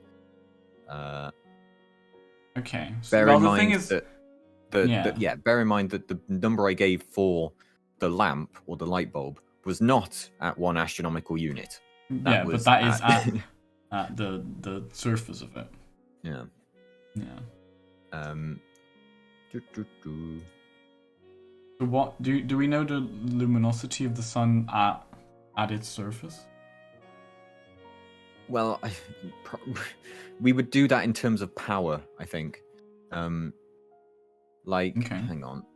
There is it somewhere. No, sun, blah blah blah. That's not what we want. That's not what we want. What's that? I don't know. I don't know what you're looking at. Multiplying this by pi gives an upper limit to the irradiance which can be focused on a surface using mirrors of 48.5 megawatts per meter squared. Interesting. But what is the power of the Doesn't sun? really help. Okay. Hang on. Anyway, okay.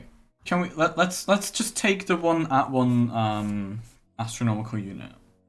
Let's just take that because it's simpler. Yeah. How much was that? What? For the sun? Yeah, for the sun. 1. No, I mean, what is the? Oh, how lumens, much lumen? 124,000. Yeah, Oh. 124,000. Okay. I don't know what At any moment, the sun emits about 3.86 times 10 to the 26 watts of energy. a lot. That's a lot of energy. It's a lot.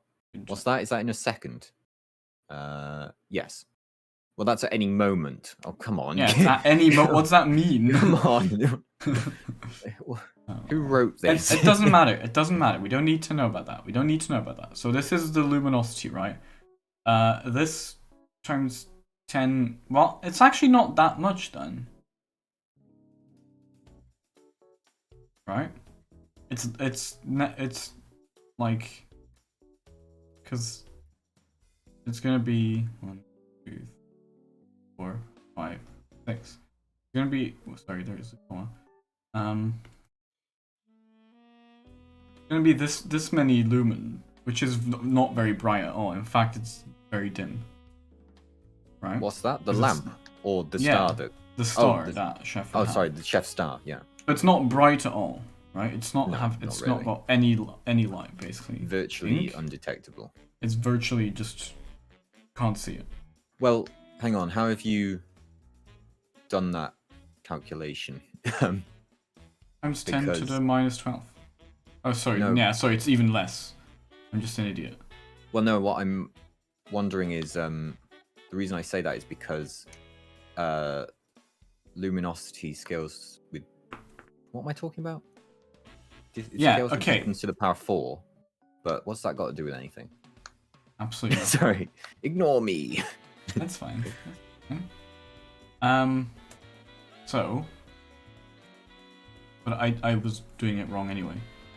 This is the amount of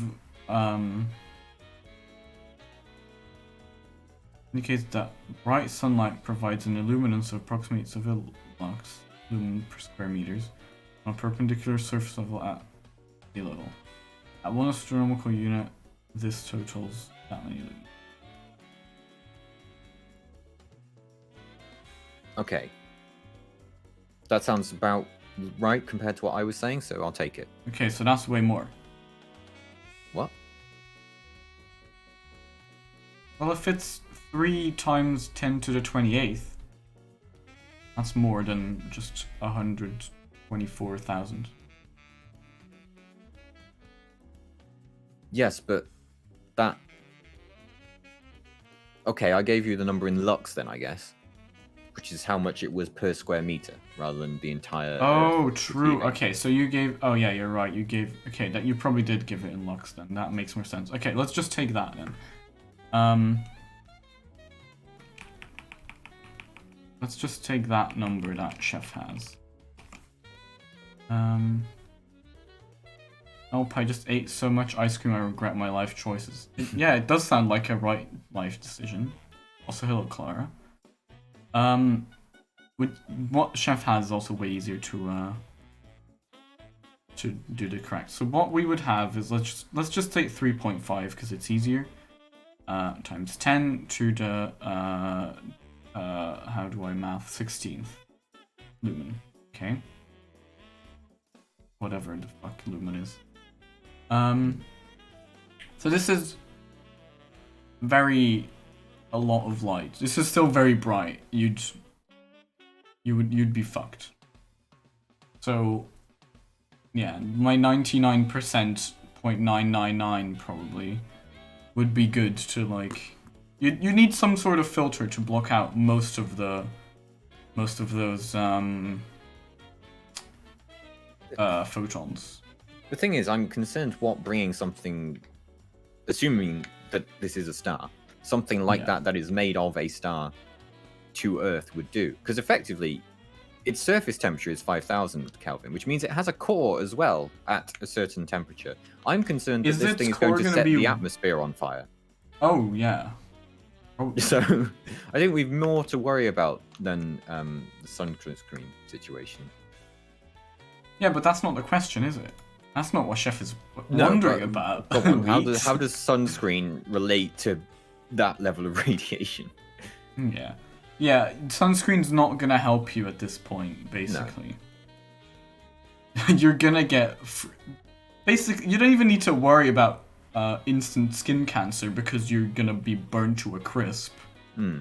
If you're not getting dragged in by its gravitational forces, or depending on what it is exactly. Yeah.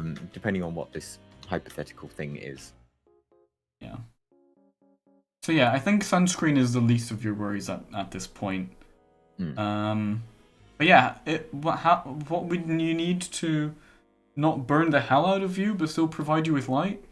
If you're talking about burning literally, then you'd need it to not be in your room. Also, it's never going to provide you with light. Oh no, it is going to provide you with a lot of light. Just you'd need it to be far away from you, and that way it can be like the sun, which provides us with light. Where you could put it.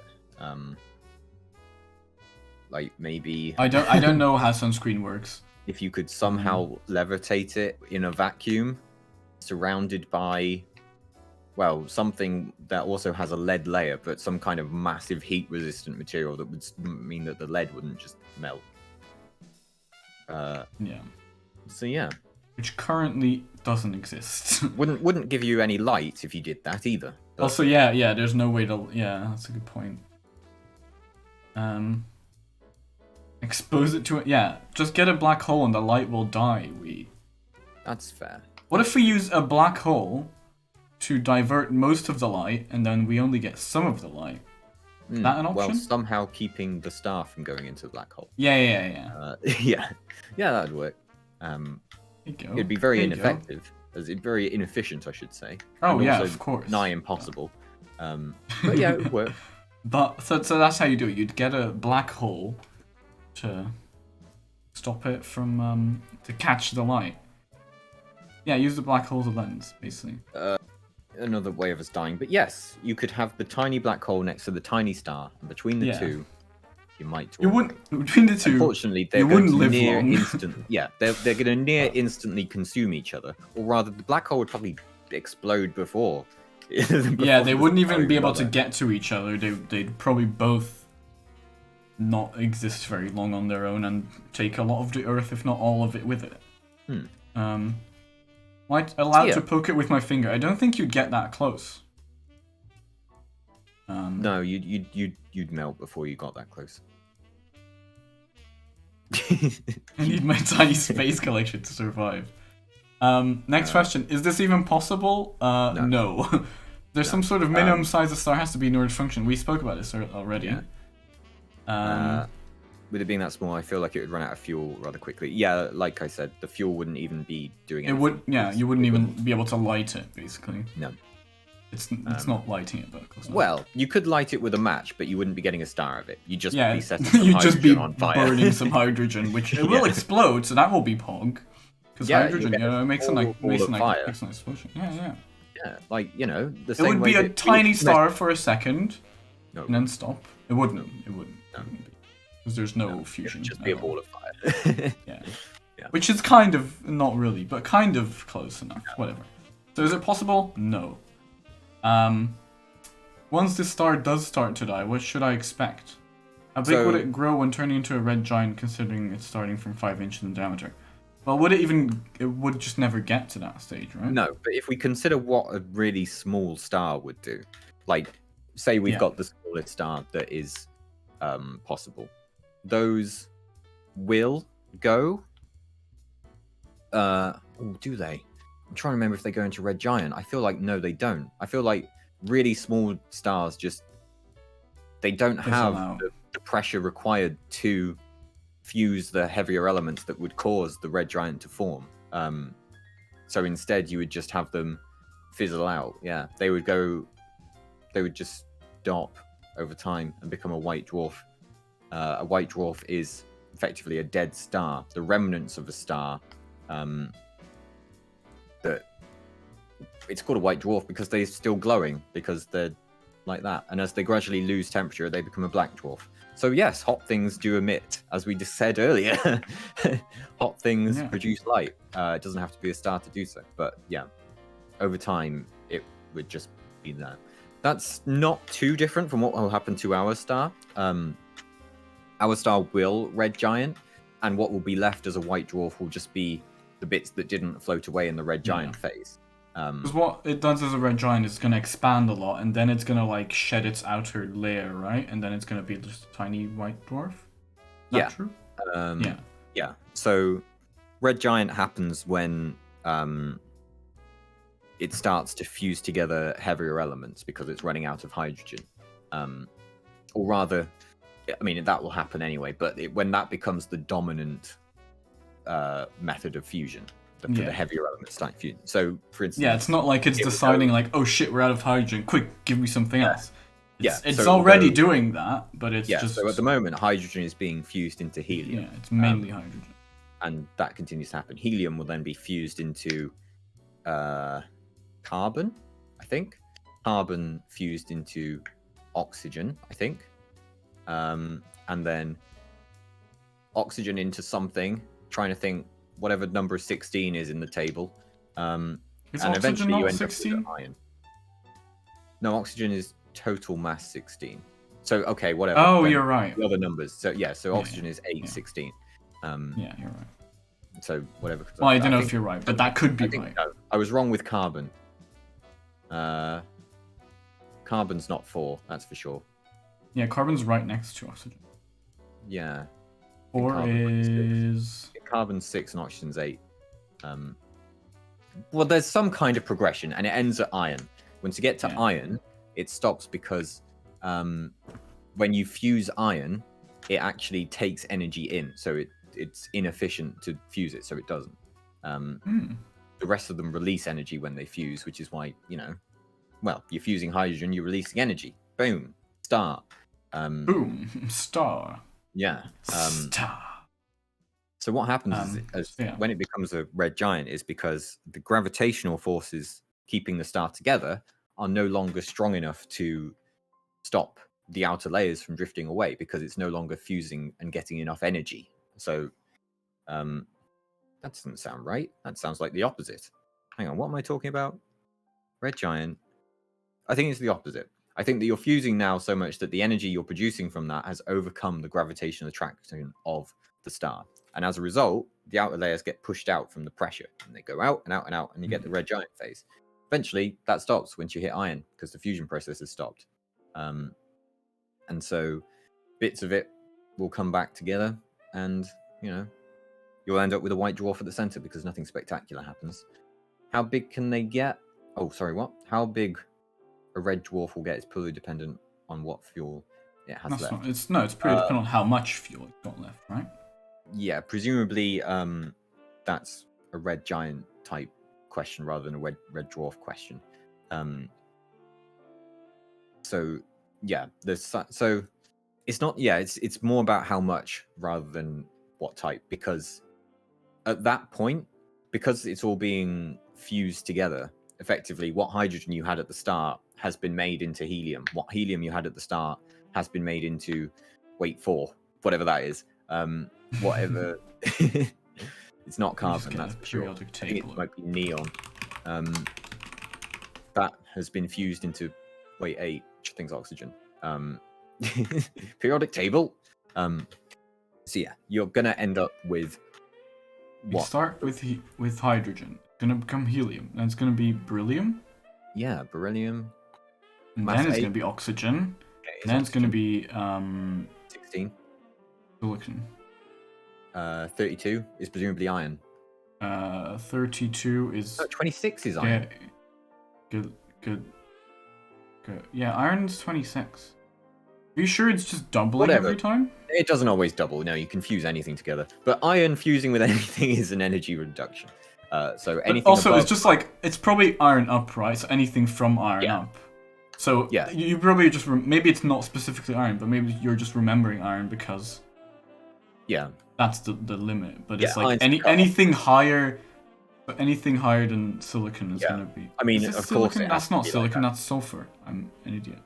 Wow. Silicon is Si. Of course, it has to be anything above, because otherwise, why would those elements ever form? So yeah, of course. So stops at iron.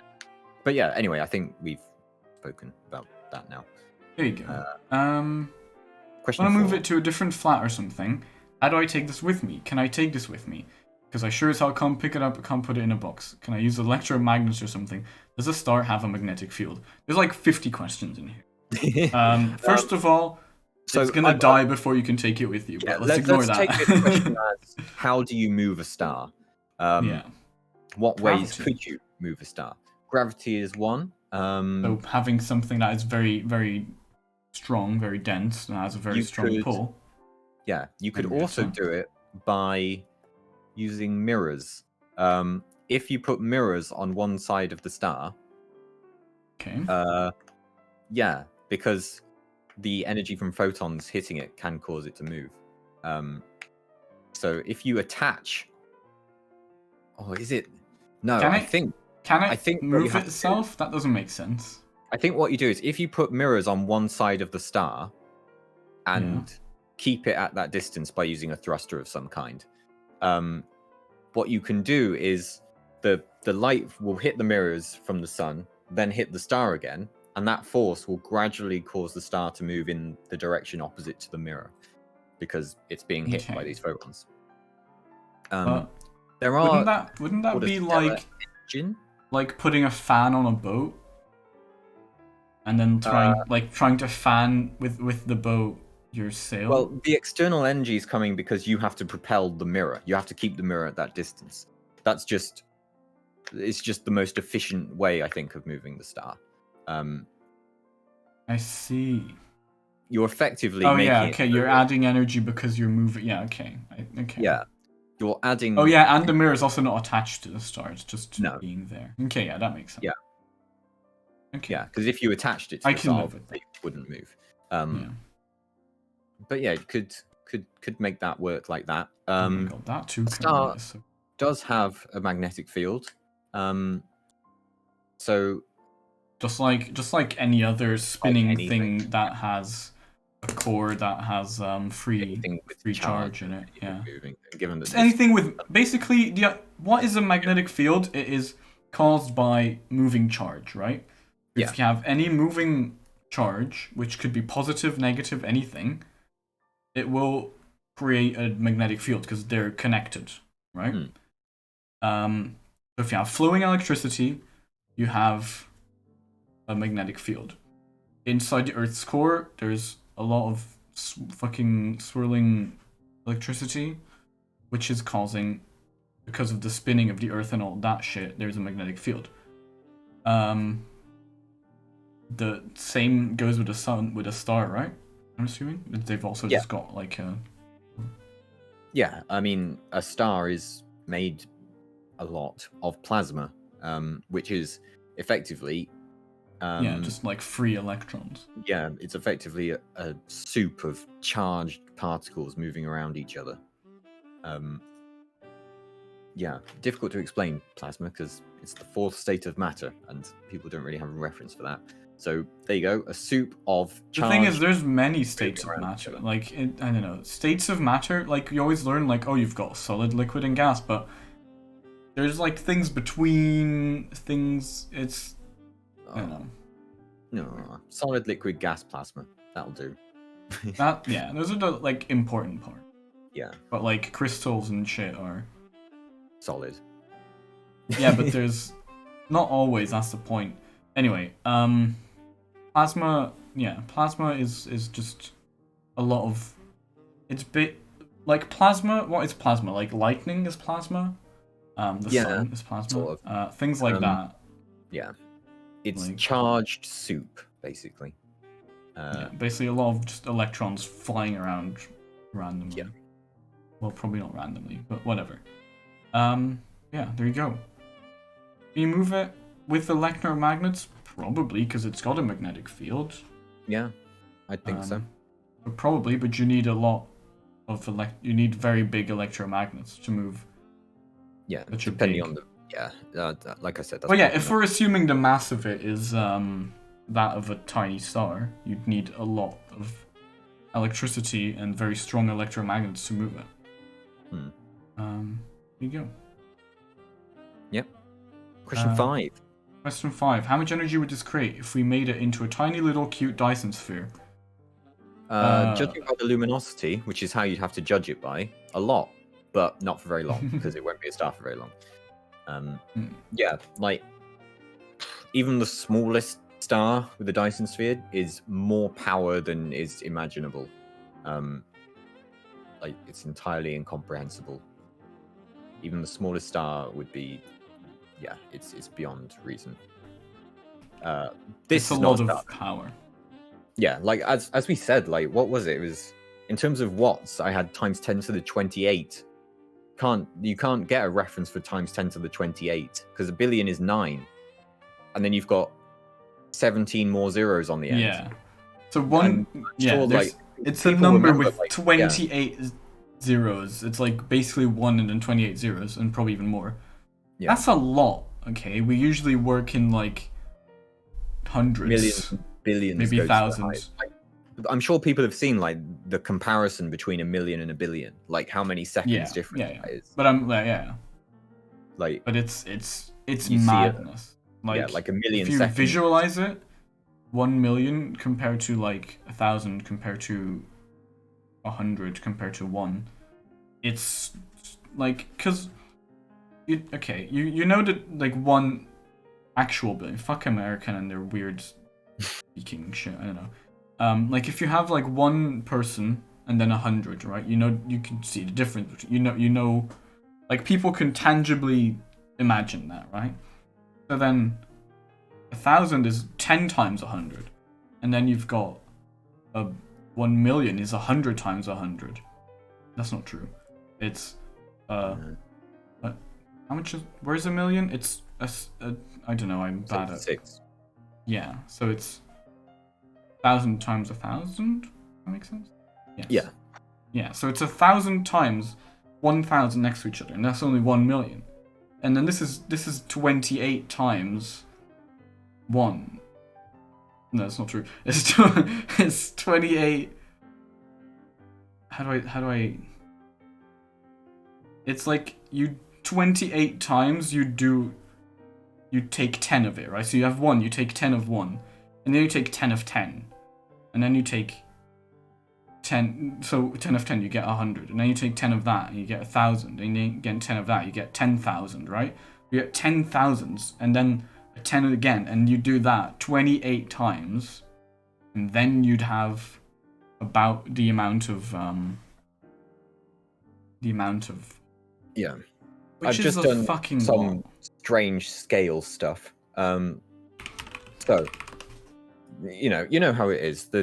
You tend to change billion seconds, million seconds into years. So I've just done a quick look at that to see just how much times 10 to the 28 is. 1 million seconds was 0.3 years. 1 billion is 30 something years. At times 10 to the 17, you reach the number of seconds that have passed in the life of the universe. And then you still have, what, times 10 to the 11 to go through. Yeah, so and because you'd think, okay, 17, because it's not doubling, it's taking, every time you add a number of that to that time, like times 10 to the power of 17, you're adding another 10 of what you already had, right? So instead of, so it's not times 2 about to get to the 28, it's 10 times, and that 10 times, and that 10 times, and that 10 times, and it's so massive, you literally can't imagine it. Yeah. It's so, basically, a fuckload of power.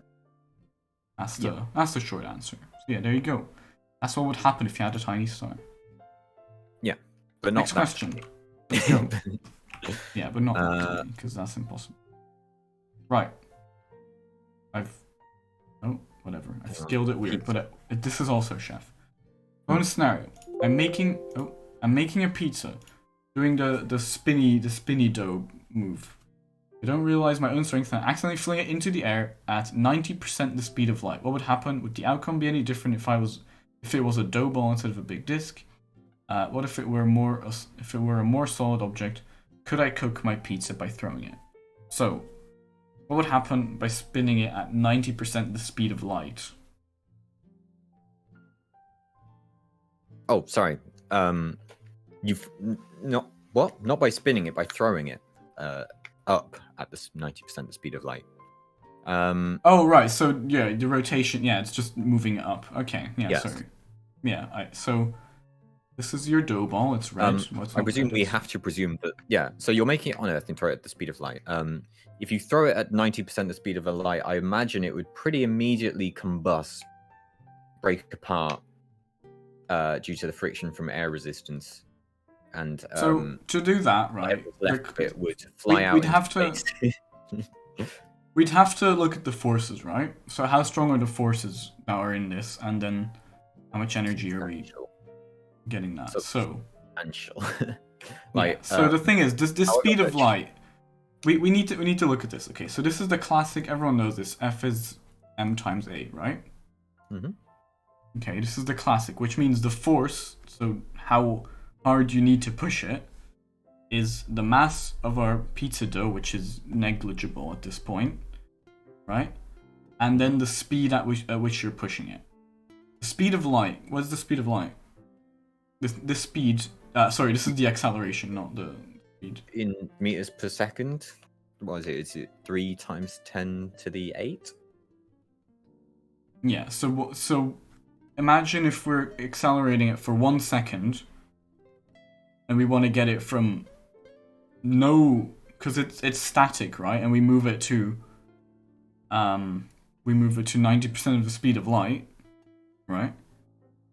That is whatever we just said, and I already forgot it. What was it? Say it again. Times 10 to the 8. I missed 3 times 10 to the 8. Yeah. So that is 3 times 10 to 8 meters per second squared. Right. That's a lot. That is a lot. That is very fast. It's only 90%, remember? Yeah, and this is only 90% of the speed of light. So you can bring that down to... Oh yeah, sorry, you're right. 2.7. Yeah, so let's say it's 2.7 times whatever. We use commas as points here. Sure. But you guys are weird. Whatever. Air resistance implies air particles would have time to get out of the way, right? Would they even be able to? No, air resistance just means there's particle here that you have to push away, basically. Yeah. Air resistance is the air particles. There's getting in the so way. much air resistance because they don't. There's no moving away of the ones above it that are being pushed by the air. You're just scooping them all up. You'd probably create a vacuum underneath it. Which after this dough is burned because of all the friction it's got with this air pushing down at it at the same force, which is because this mass is basically, we can basically forget about it because it's gonna be almost negligible, right? Yeah, when you consider that its terminal velocity in relation to the speed it's going at is effectively the same as it being stationary, the forces on each side are effectively equal. Yeah. So the force is going to be about 2.7 times 10 to the 8 newtons, which 1 newton is about the force to lift 1 newton is the force you need to lift 1 kilogram 1 meter. Yep. Right? Or to move 1 kilogram 1 meter. So the same forces would pushing down on it, because that's how that's the Newton's second law. Yes. Yeah. One of them. I never know which one's which. Anyway. I don't think that's what's happening here, but yeah. Well, it's pushing up, so they're pushing down. Anyway, it doesn't really matter. Either way, there's a lot of fucking forces happening on it. There's friction happening to the sides. There's just a fuck ton of forces which would have a lot of energy, which would, like we said, this pizza would be burning. It would just combust. All the particles behind it would be scooped up, so there's a vacuum behind it.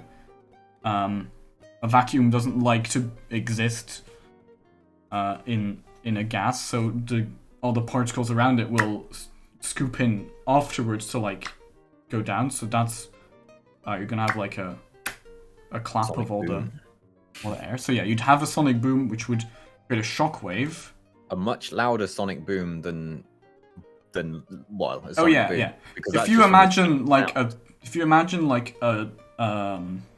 a plane, an airplane, like, you know, those really fucking quick fighter jet planes that can go past the sound barrier. It's because they're going so fast, they're creating like a vacuum behind them, right? Is that actually how it works? I don't actually know. Is that the same thing? No. Probably not. I think that is because of... I think that's because of sound waves, but I'm not entirely sure. I think that's why it's called, going past the sound barrier. It's like they're catching up with the speed of the with their own sound, sound and that they're doing. and that way, yeah, something weird happens there. I don't remember exactly. Anyway, you'd have a very loud clap, which would create a shockwave. Probably very strong as well, because you're accelerating from nothing to basically the speed of light in a second, which is absurd. You'd need a lot of energy, a lot of force to do this, which would probably be... Would it be similar to what that Dyson sphere is doing earlier? Well, yeah, because remember that an asteroid, even a small one, entering the atmosphere can shatter windows around it not from hitting the ground, but from the shockwave of it hitting the atmosphere. And that's not like a vacuum behind it. That's just shockwave of air being pushed violently. Yeah. I dare say you do quite a lot of damage to the planet here, Chef. Oh, yeah. Yeah, there would be the shockwave in it would just like... Your house would be gone, let's say that. I don't know how much would be gone, but probably it would probably at least wipe out a city or something, right? Pass. I've got no I don't know. reference It really depends how much energy this is, but you're moving from absolutely nothing to 90% the speed of light, which is such a big thing, and it's in just 1 second. So yeah, basically, it would be fucked up. The fact that it's a disc doesn't even have much impact on it, I think. No. Like, it would be the same if it was a dough ball. Yeah, I think it would be the same whatever it was, to be honest. If it was a bullet. Well, the dough ball probably has a bit less friction. Yeah. Well, like that so would it be would so be a bit temporary, less but, powerful, but the difference, because like, probably what would happen instantaneous- is the dough ball would instantly flatten out because of the friction.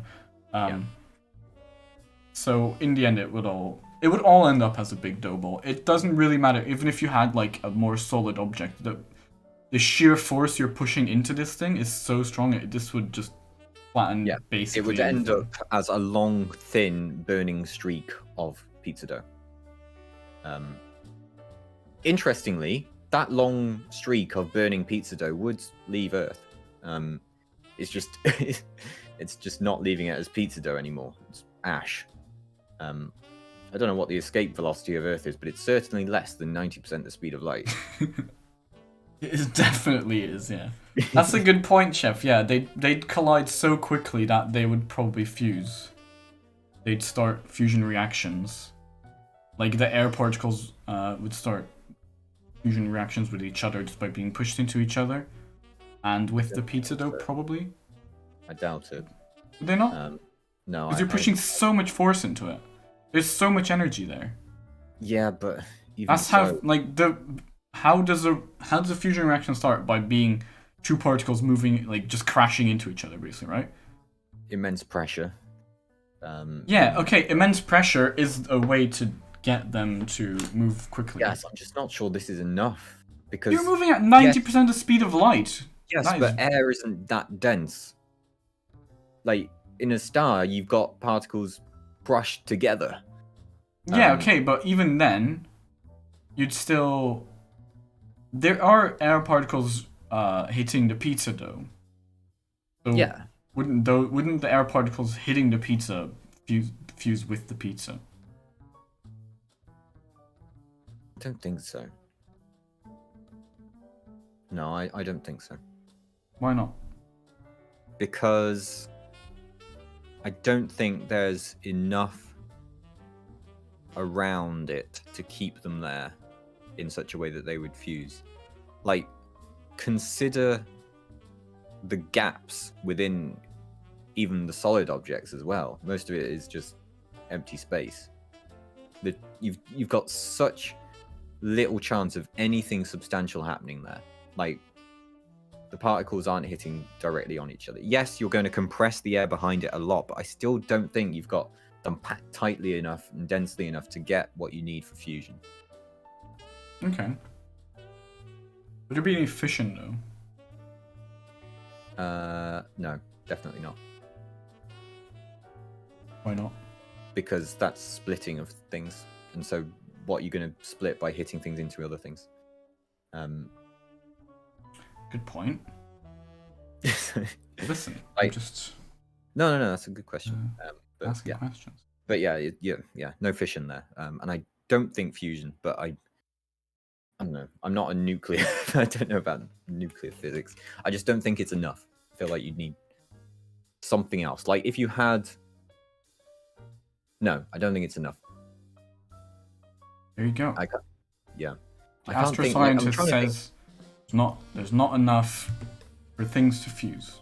Yeah, like, where does fusion occur? The only place that's known to occur is in the core of stars, which is, as much force as you can get.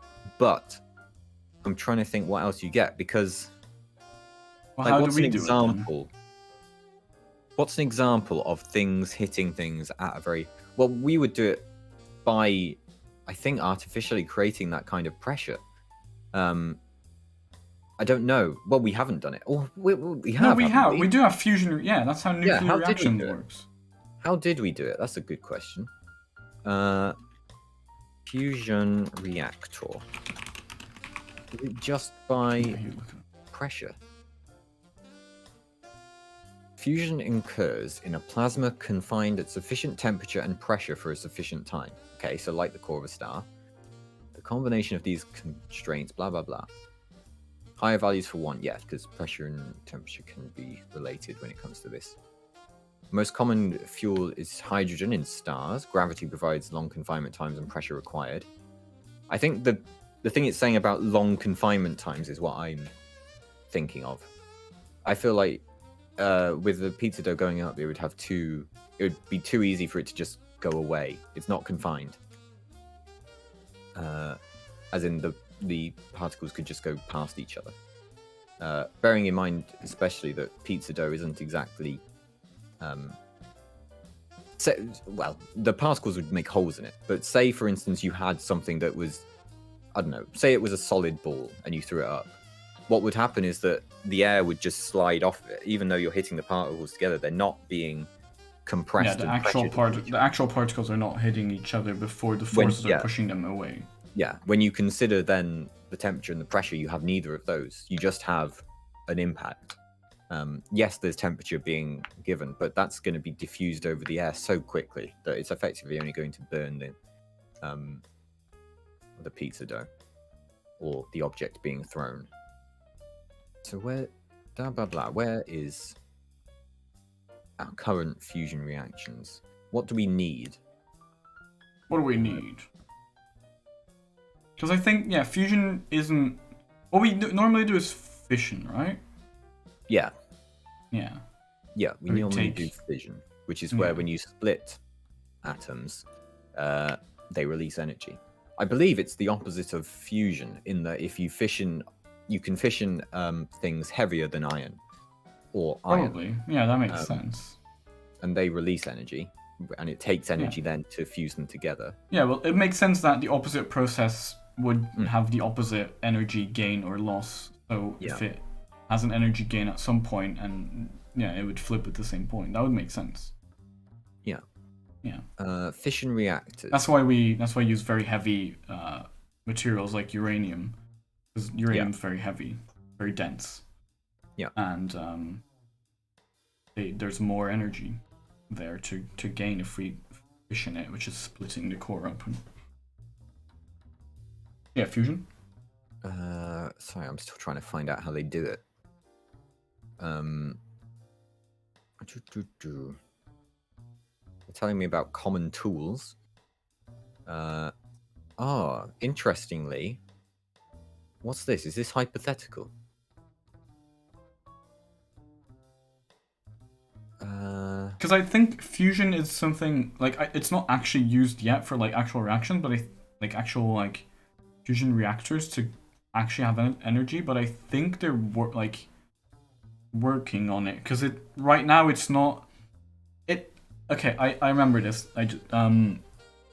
Right now the energy we're actually gaining from it is less than the energy we're putting into it, so it's not actually sustainable.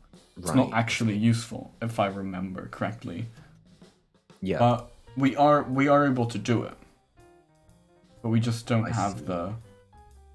It's just not useful in any way to...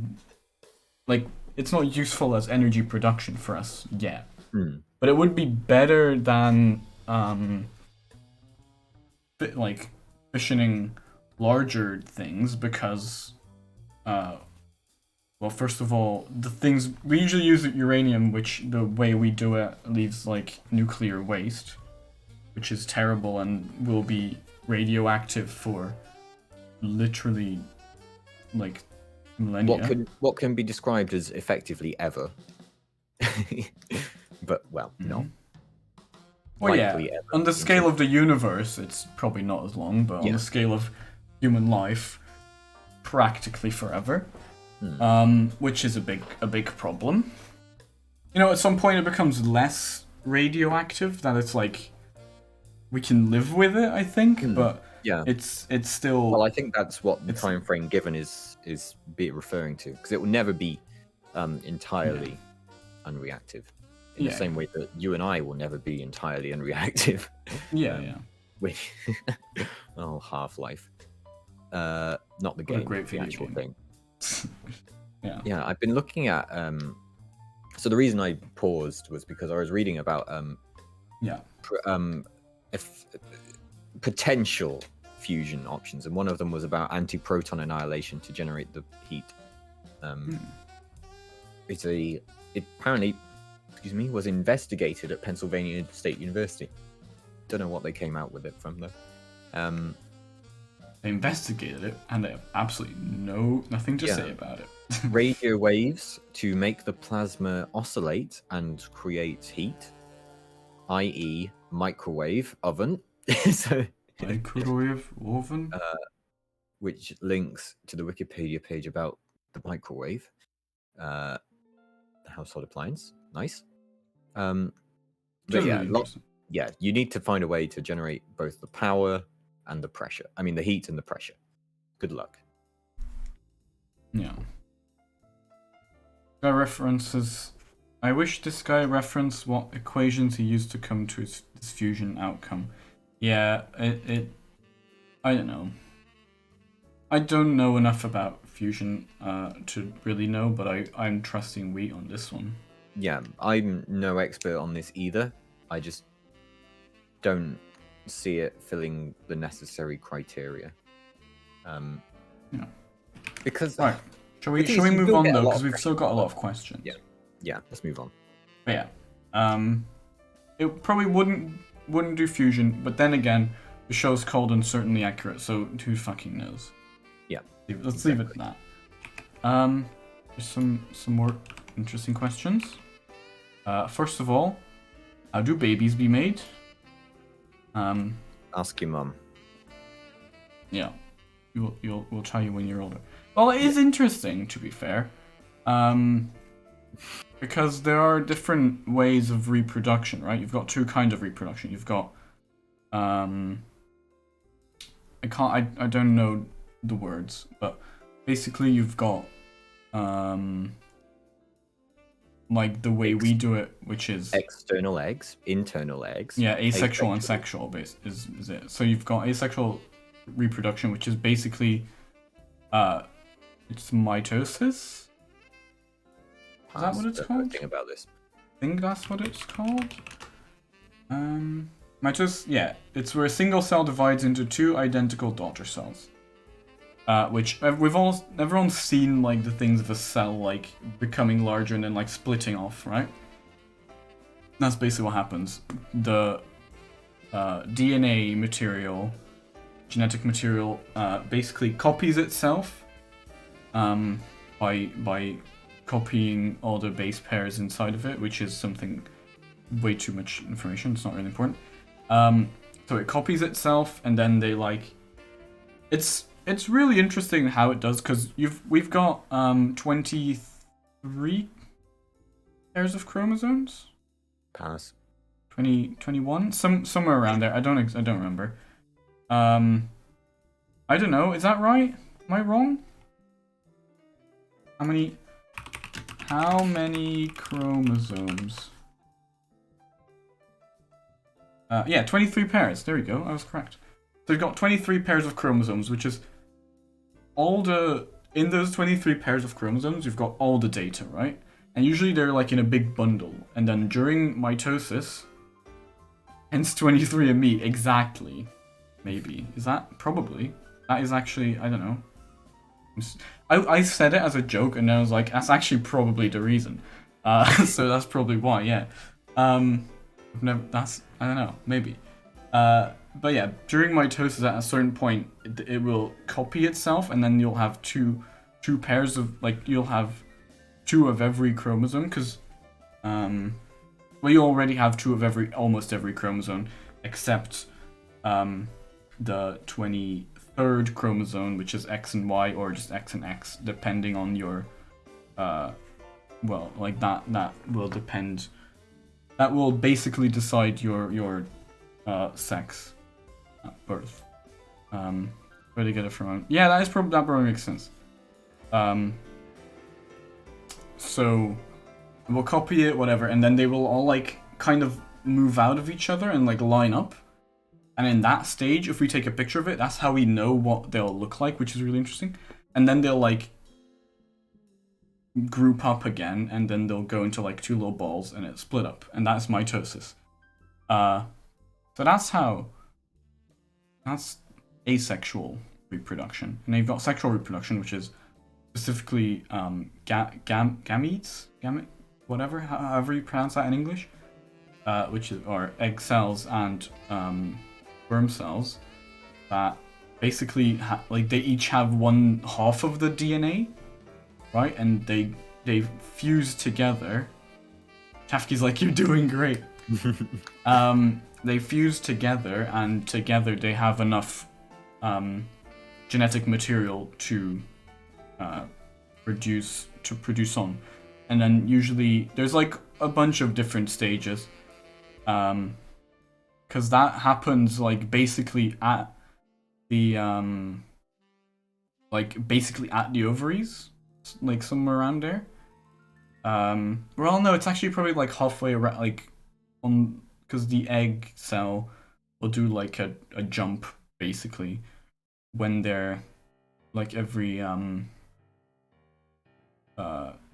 period, like almost usually about 28 days, it will do jump into the whatever those tubes are called, and it will sit there patiently waiting for a sperm cell to arrive. And if one does arrive, then it's gonna nestle in the womb, and it's gonna get a bunch of nutrients and shit, and it's gonna reproduce, and then it's gonna create new different cells and shit, and that's how baby's made.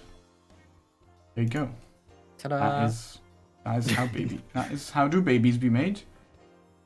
Are there any colors we haven't discovered yet that somehow lie outside the electromagnetic spectrum? It's a really interesting question, but it's also a bit worded weirdly, because we can't, like, what do you mean discovered? We know the like you say, the electromagnetic spectrum. I had a picture of it up earlier. Still have it here. Here we go. Here we go. This is the electromagnetic spectrum, right? It's literally just waves of the wave at which light, a photon, the frequency at which it vibrates, right? So the visible light that we can see with our eyes, that we actually pick up, is this tiny little area, right? Which is the wavelength, which is it's the opposite. It's, what's the word? I don't know. Whatever. Basically, it's connected to the frequency. The wavelength here is around like around this size, like, so it's the wavelength, which is, if you have a wave, okay, I'm saying a lot of things that aren't making sense. If you have a wave, right, this is your wave. That's a white line. That's not visible. This is a wave. It's how long it takes for a repetition in the wave to occur. So yeah, effectively, so this is a wave. The up, down, right? up is the wavelength. Yeah. Or, yeah, if you do So it it's from there here to to there. here. Yeah. Whatever. So this entire part, this is one wavelength. So this distance is one wavelength, right? And with light, this is the wavelength reported of the objects in a vacuum. And because speed of light is constant, you can do it with wavelength. Others.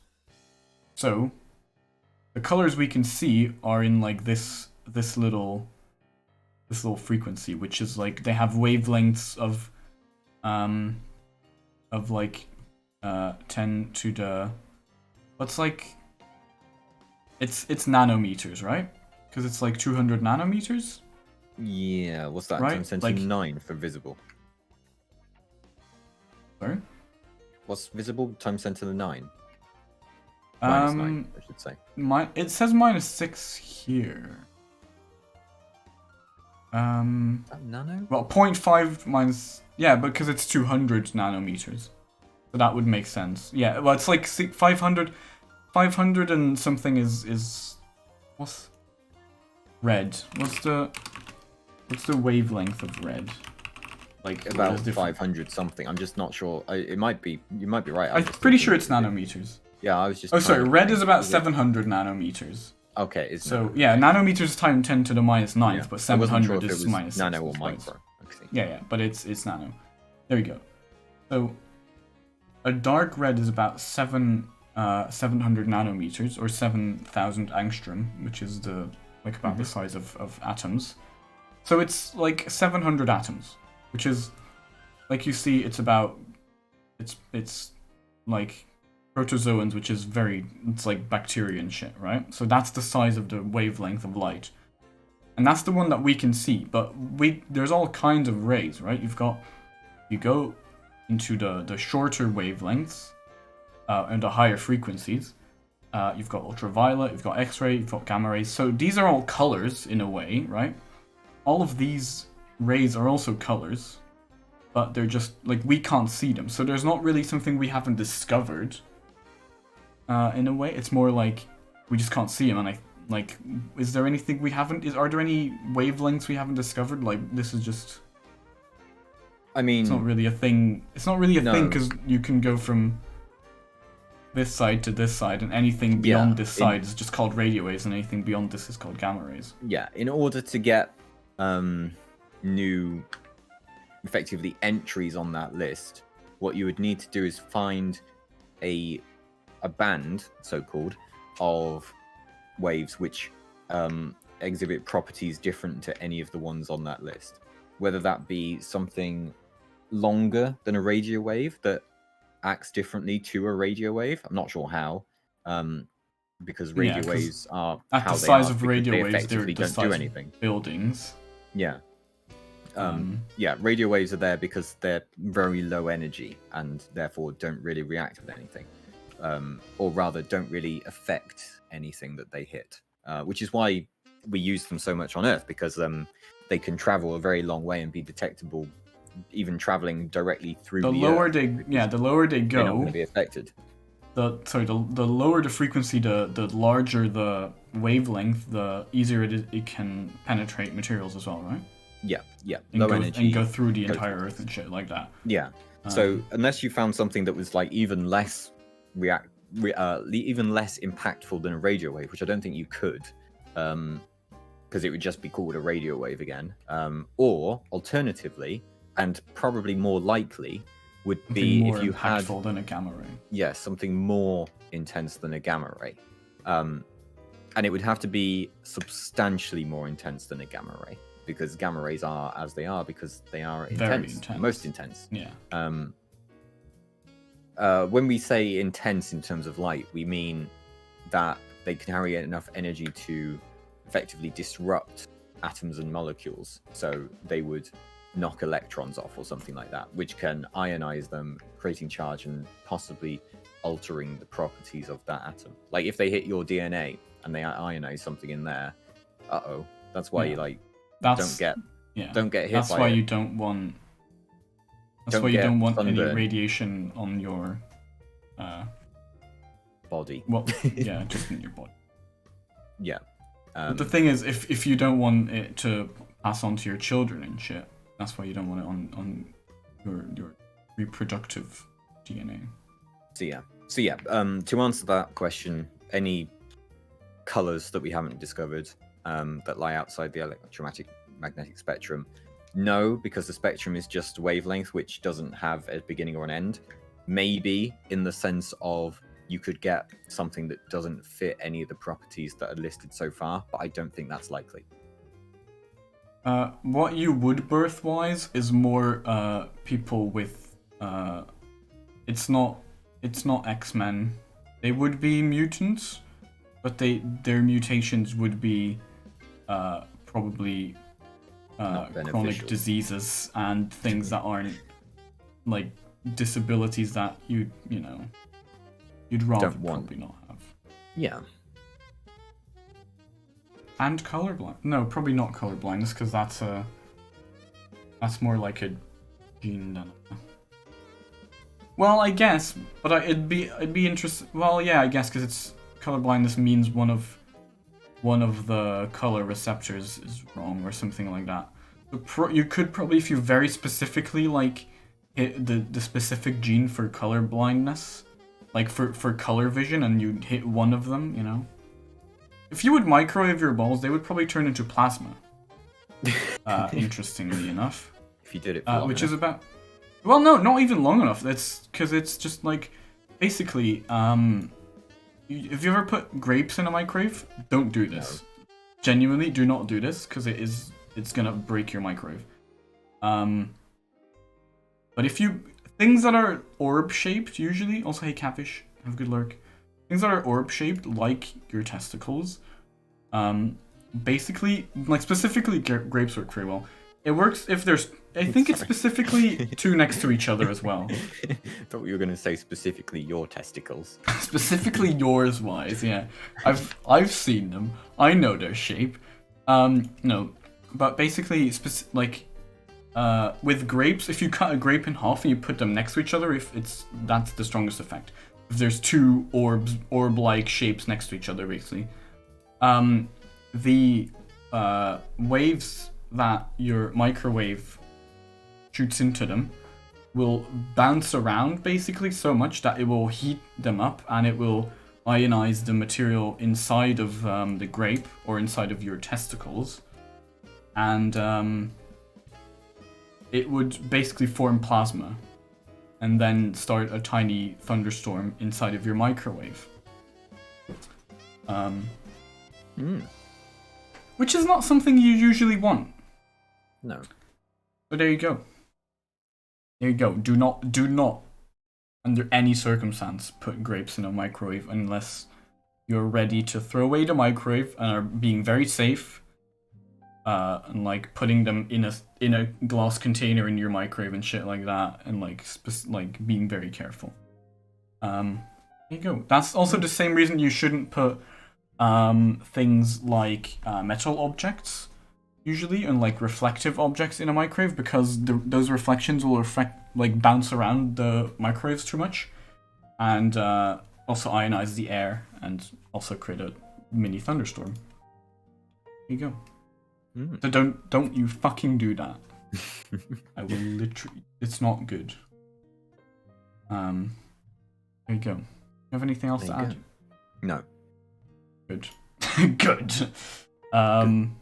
Next question is Artafki again. With her very I create a thunderstorm with my balls. I am Thor. Yeah. I'm gonna have a toilet break. I'll let you handle this one. Okay, fine. Why is crab meat and lobster meat and prawns red on the top? Why can't it be one color like a normal creature? Do the crabs and lobsters and shrimps think they're better than us? Okay, this question is very important to Artafki. So, there's a couple parts to this question. First of all, why do they have a different color on the top? It's because they have a shell. Probably. How many shrimps do you have to eat before you make your skin turn pink? Eat too much and you'll get sick. Wise, shrimps are pretty rich. There you go. That's the answer to that. Little bonus answer, bonus question. I'll open Wheat Stream. I haven't been paying attention. I don't know if people are in there.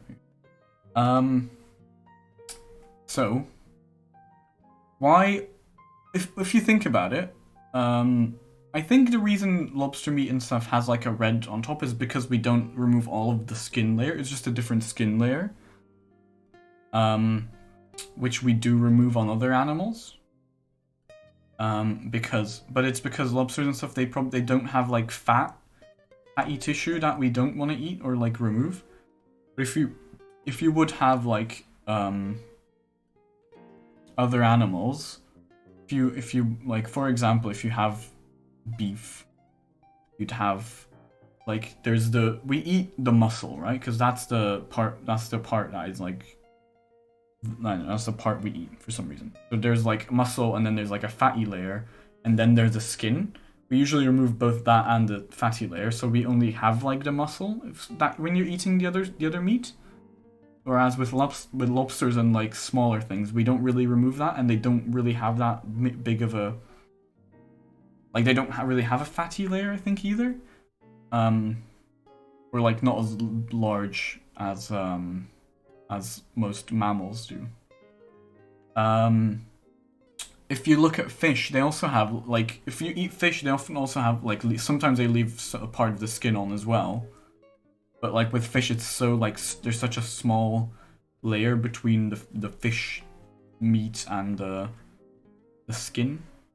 But it's just like they also don't have I don't think they have like big fatty. I think their fatty tissues are like, because every animal probably keeps fat reserves. I'm assuming. I'm not entirely sure about this. I'm not a biologist, but I'm assuming they just keep it not on their outer layer of skin. There you go. Do they think they're better than us? Certainly, and they are. Deservedly and so. they are. Yeah, exactly. But yeah, there you go. I think that basically answers covers your it. question. Yeah. Do you have anything to add? No, I don't know anything about shrimp. They've been frying rice. They sure have. Oh They no, sure not the have. rice being fried. You telling me a shrimp fried this rice? Not again. Okay. Let's go to the next one. There's a couple. Let's get these next three quickly. It's gonna be a speed round. Are you ready? Sure. I'm ready. I don't know if we're gonna be able to answer these, but whatever. Show me What is you an got. allergy and why does it forbid me from eating the aforementioned shellfish? I have absolutely no idea. Do you know how allergies work? Not really. There's something in it that makes your body think that, oh no, this is going to kill me, and as a result, it tries to kill you. Something like that. Yeah, it's histamines.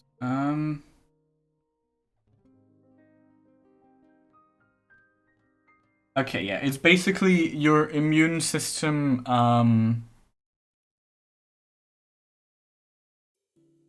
Oh yeah, that is actually something else interesting about the last question. Shellfish aren't actually red, like that red color, before you actually cook them. And like Chef says, the color in that membrane, that pigment only turns red from heat. Which is interesting. Yeah, like Chef says.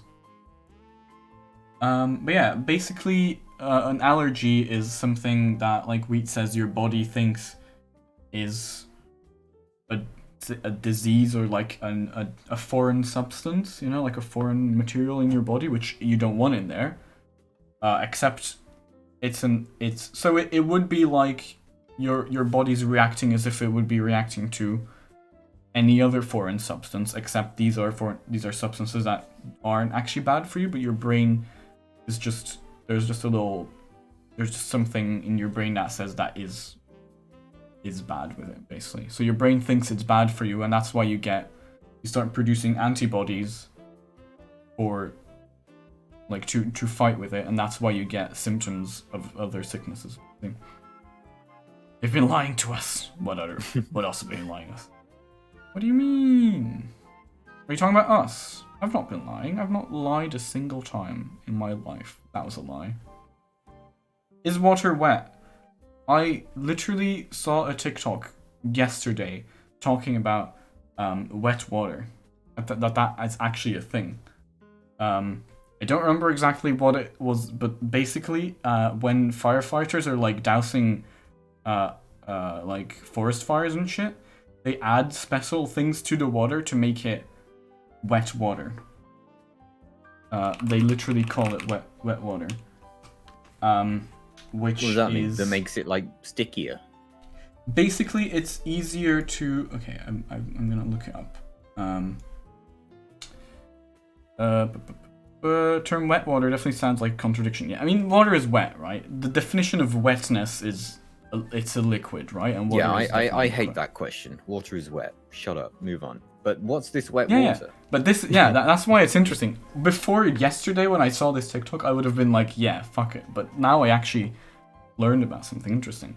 Yeah, it's not wet enough. It's not strong enough to, like basically add things to it that makes the water, penetrate the wood and stuff that they're pouring it on more and like deeper, so that the fire doesn't. Like, so that fire, it puts out a fire.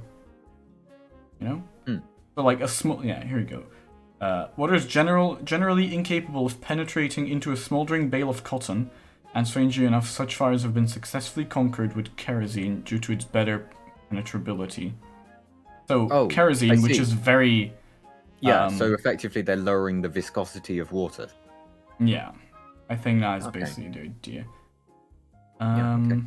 Surface tension and interfacial tension. Yeah, they're making the basically what you said. So it's and firefighters call it wet water, which is really interesting and very funny to me. But yeah, there you go. What color is human meat, and how does our Tafki know it doesn't look like crab meat? I have no idea what color human meat is. I'm assuming I very suspect similar it's to cows. to most mammals that you've eaten, which is all kind of like a dark reddy color because we do have red blood. So there you go. Something like that because there's a lot of red blood, which is what is giving it most of its color, I think. So cooked it would just look a bit brown like all the other fucking meat. Yeah. Yeah. There you go. If in doubt, go and watch Silence of the Lambs. Yeah. Next. There you go. There you go. Those 3 done. Okay. Here's some interesting questions. What is an urban rainforest and how do we make them? You make some buildings, right? That's all it is, right? Well, It's not a if I literal remember, an rainforest. urban rainforest is basically what we call some sort of forest between, like, in a very dense area, right? And the idea of it is to lower temperature and stuff in cities. Is that the idea? I presume it would be to clean the atmosphere rather than temperature rise. Or maybe I'm wrong. The thing, because here's the thing. In the average temperature inside of a city, and the average temperature, like a couple kilometers away in like way less dense populated area. In the city, it's like a couple degrees hotter, just because of all the reflective and literally just darker materials and like the concrete and things like that, which is taking up a lot of the heat and keeping it longer than the normal, like the other areas. So cities are literally just more warm, and I think breaking up all that shit with some forests and stuff is actually a good way of lowering that temperature. Is what I would think. Feel like that is one way of it. Yeah, I also cleaning up the atmosphere, but I think a couple trees is not going to do much in the middle of a city. No. Probably not. Because the amount of because trees don't actually do that much carbon processing. Yeah. As you'd expect. Yeah. Not most of it is actually in a city at least. Yeah. But most of it is actually done by algae in the ocean. I mean, trees do a lot of it. Like the rainforests and stuff are doing a lot of it, but compared to the algae, volume. I think, yeah, the trees do it very slowly. And I think algae. There's also just more algae. Yeah. It's very interesting, but also we can't really put algae everywhere, can we? Because it's also like deep ocean, specific like deep ocean algae. I think it's not like just normal algae. Anyway, there you go. Yeah. There you go. Maybe answered, probably not. I'm not entirely sure. How likely is it Planet 9 or Planet X to actually exist? This is more your side, Wheat. I'd say pretty unlikely. Like, considering Pluto was like, yeah, whatever, we don't really care. It's not a planet anymore. I haven't actually been keeping up with this thing. Like, let me actually have a Google what Planet 9 is all about. Yeah, so basically it's an idea that there is another planet that is actually larger than Pluto, right? And that is like an actual planet-sized planet, not Pluto-sized, which isn't a planet. Further out than Pluto as well, right? That is still in the solar system, but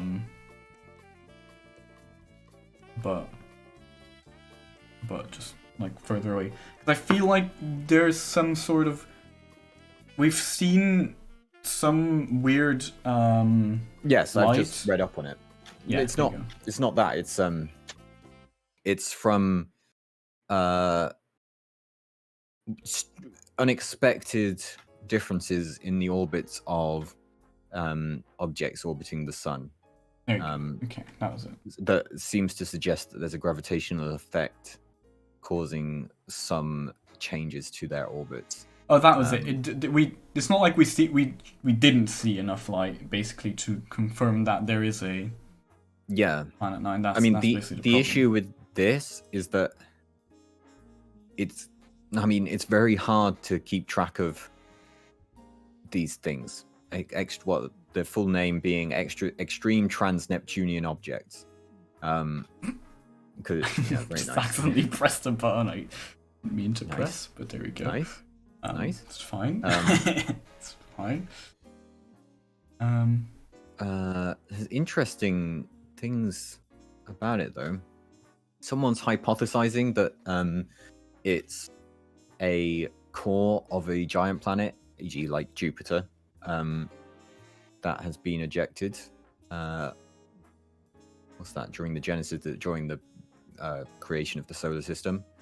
Others saying that it's a rogue planet that has joined in with our solar system at some point. That's hypothesized things. It's currently obviously no one says it exists right now. It's hypothesized to follow an elliptical orbit. Planet's semi-major axis being 400 to 800 astronomical units. So it's very elliptical then.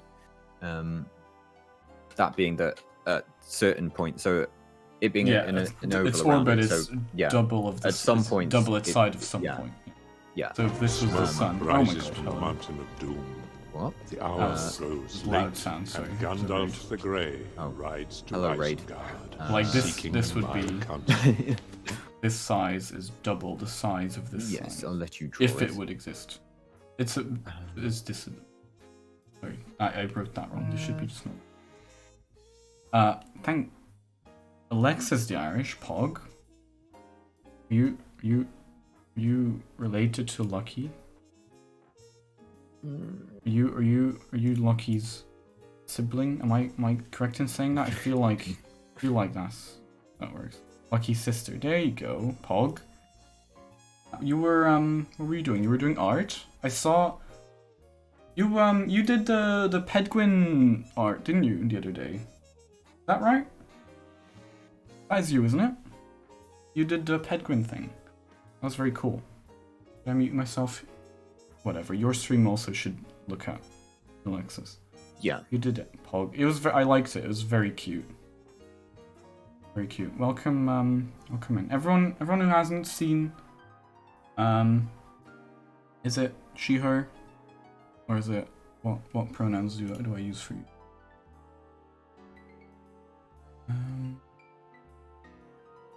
They them. Okay. Anyone who hasn't seen their art on Twitter. Did Pedguin? Yeah, Pedguin retweeted it. Wait, I can show you right now.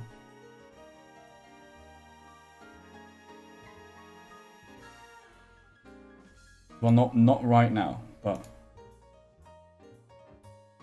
now. There we go. There it is. Look at that.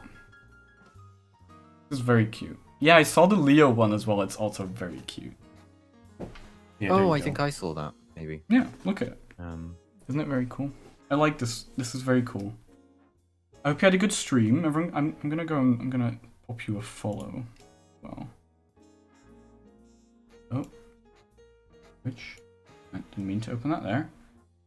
The Leo one is also very cool. Look at this. I'm gonna pop you a follow.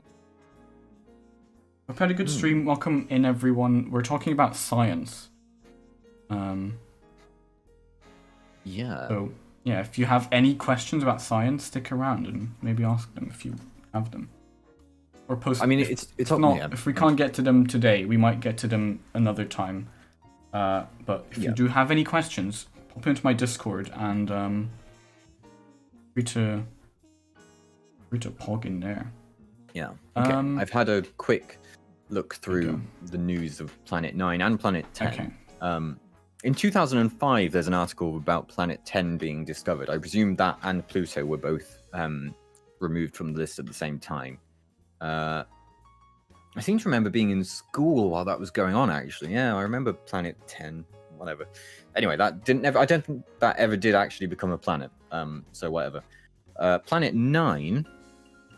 Interestingly, now it's difficult to look at space news because it's always exaggerated. For instance, this Planet 9 tale is being said, could Planet 9 be a black hole?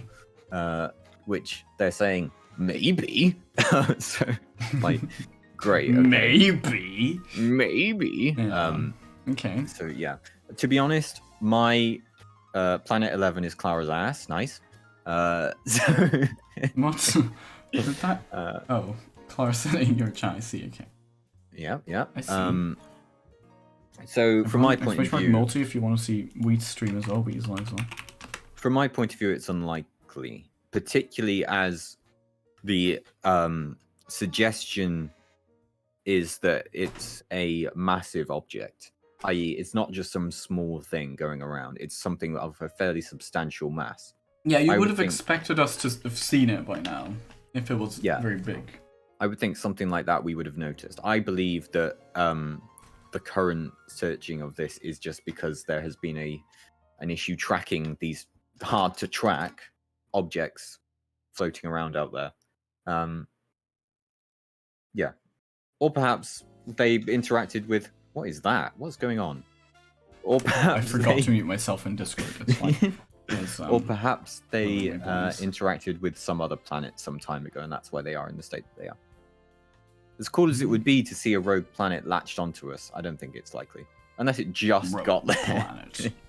Yeah, it Unless just happened. arrived. Right Yeah. now. Yeah, who knew? Who knew? I feel like Yeah, we would have that would noticed be that. Yeah, that I would feel like be there would be more massive. repercussions if that just happened. Well, like, it wouldn't Um, be easy to see it coming, is the thing. Or would it? I don't know. I'm I trying mean- to think. Yeah. I feel like a massive planet, we'd see that Yeah. arriving at some point. Yeah. It's not even that. It would be because it's big, right? And yes, it's far out, but it's big apparently. So it would be reflecting a lot of light. Yeah. Isn't there something fairly big coming in circa 2040? I think so. I have can't no remember. idea. There was something in 2032 which was mentioned. I feel like these are just asteroids, though. Yeah, probably. Asteroids which are predicted to have a fairly close encounter with the Earth, Mhm. i.e., go between the Earth and the Moon, which is further than you'd think, but still, it's pretty close. I think 32 and 40 are potentially ones that we may have to do something about in some way or another, and we currently don't have a way of dealing with them. But It's fine. yeah, I don't think they're like rogue planets or potentially. Yeah, they're just. Yeah, I threats to don't the know. There's some entire asteroids that are coming Earth. and may be a threat Fine. to us. Have fun, kids. You've got a while though. I see. Well, Bing. 12 years. Well, how likely is it of it to exist? Well, we haven't seen it. And if it, like, the size of it would be large, that we probably would have seen it. But of it being there and having that influence, that is, I mean, it is a possibility. That's why there is an option of it, right? Yeah, there is some evidence that could suggest that there's something there, but that evidence could just be. So is it realistic that there's errors in there could be something there? Yeah, sure. Is it likely because we haven't seen it? Probably not, but realistic enough, to be, if you want to write about it in sci-fi. Yeah, Fucking like go for it's. it. Yeah, like it's something that is plausible enough that it's being investigated Yeah, by scientists. So yeah, there you go. here you go. Next one's interesting. Mhm. A question from Clara. Yeah, completely outside of my wheelhouse. Larva. I was thinking about this earlier. I heard, I was reading about something similar recently, so this is interesting. We've literally spoken about how Babby is formed paint. The thing that every species must have had at least one member who either performed bestiality or incest. Take humans. At some point, the first human was born. For them to mate, they must do it with an animal who's non-human, even if it's one tiny mutation separated. The only exception I can think of is that they had siblings from the same parents, which also count as human. So they could have just fucked them instead.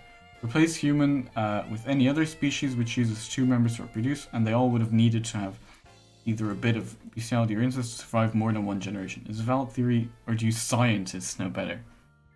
So there's a lot happening here. First of all, we could have had there were multiple kinds of humans, right, at some point, and they kind of like co-evolved in like that we could produce offspring together. Overlight will know a lot about this, probably, maybe, I don't know. I'm assuming, well, actually, there's a lot of like genetics shit. I'm assuming Overlight will know about that. I don't know. I'm just gonna talk about the things that I know. So I'm assuming there's like there were points where, like, the point where the first human evolved was it evolved from something that is it's itself is very similar to, right? Evolution is not like there was some kind of ancient monkey being and the next step was a human, right? It's gradually over like hundreds of generations things evolve. So we as humans are probably like the humans of now are different to humans of like, you know, thousands of years ago. Not very different, but there's like slight differences, right?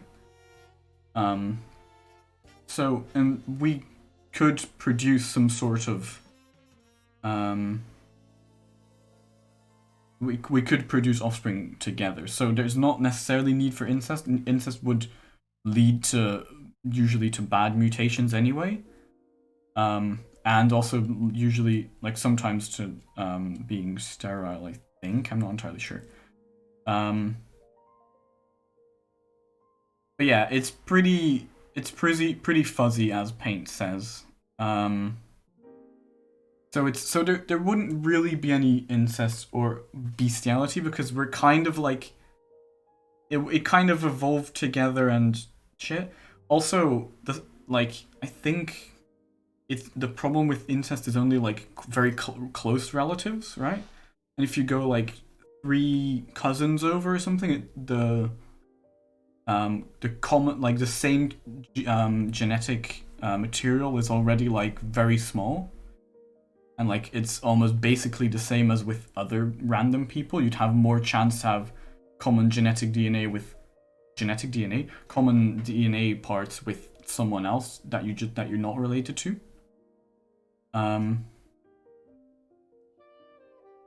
Probably draw some comparison between incest and asexual. We were talking about asexual reproduction earlier. But yeah, the fact that it's so slow means that they didn't need to do incest. It didn't start with 2 humans in a garden that made all of the humans, right? But then what is more interesting, because all the humans, there is one like common ancestor for all humans, right? At some point there was one common ancestor that all humans, like, everything comes back to. But one thing that is more interesting, which I was reading about earlier, it's called Luca, LUCA, which is the I don't remember what it stands for, but it's like the common ancestor.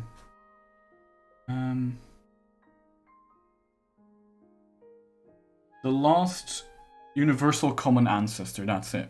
So every living being on the planet Earth together has one last ancestor that it all stems from, basically, right? And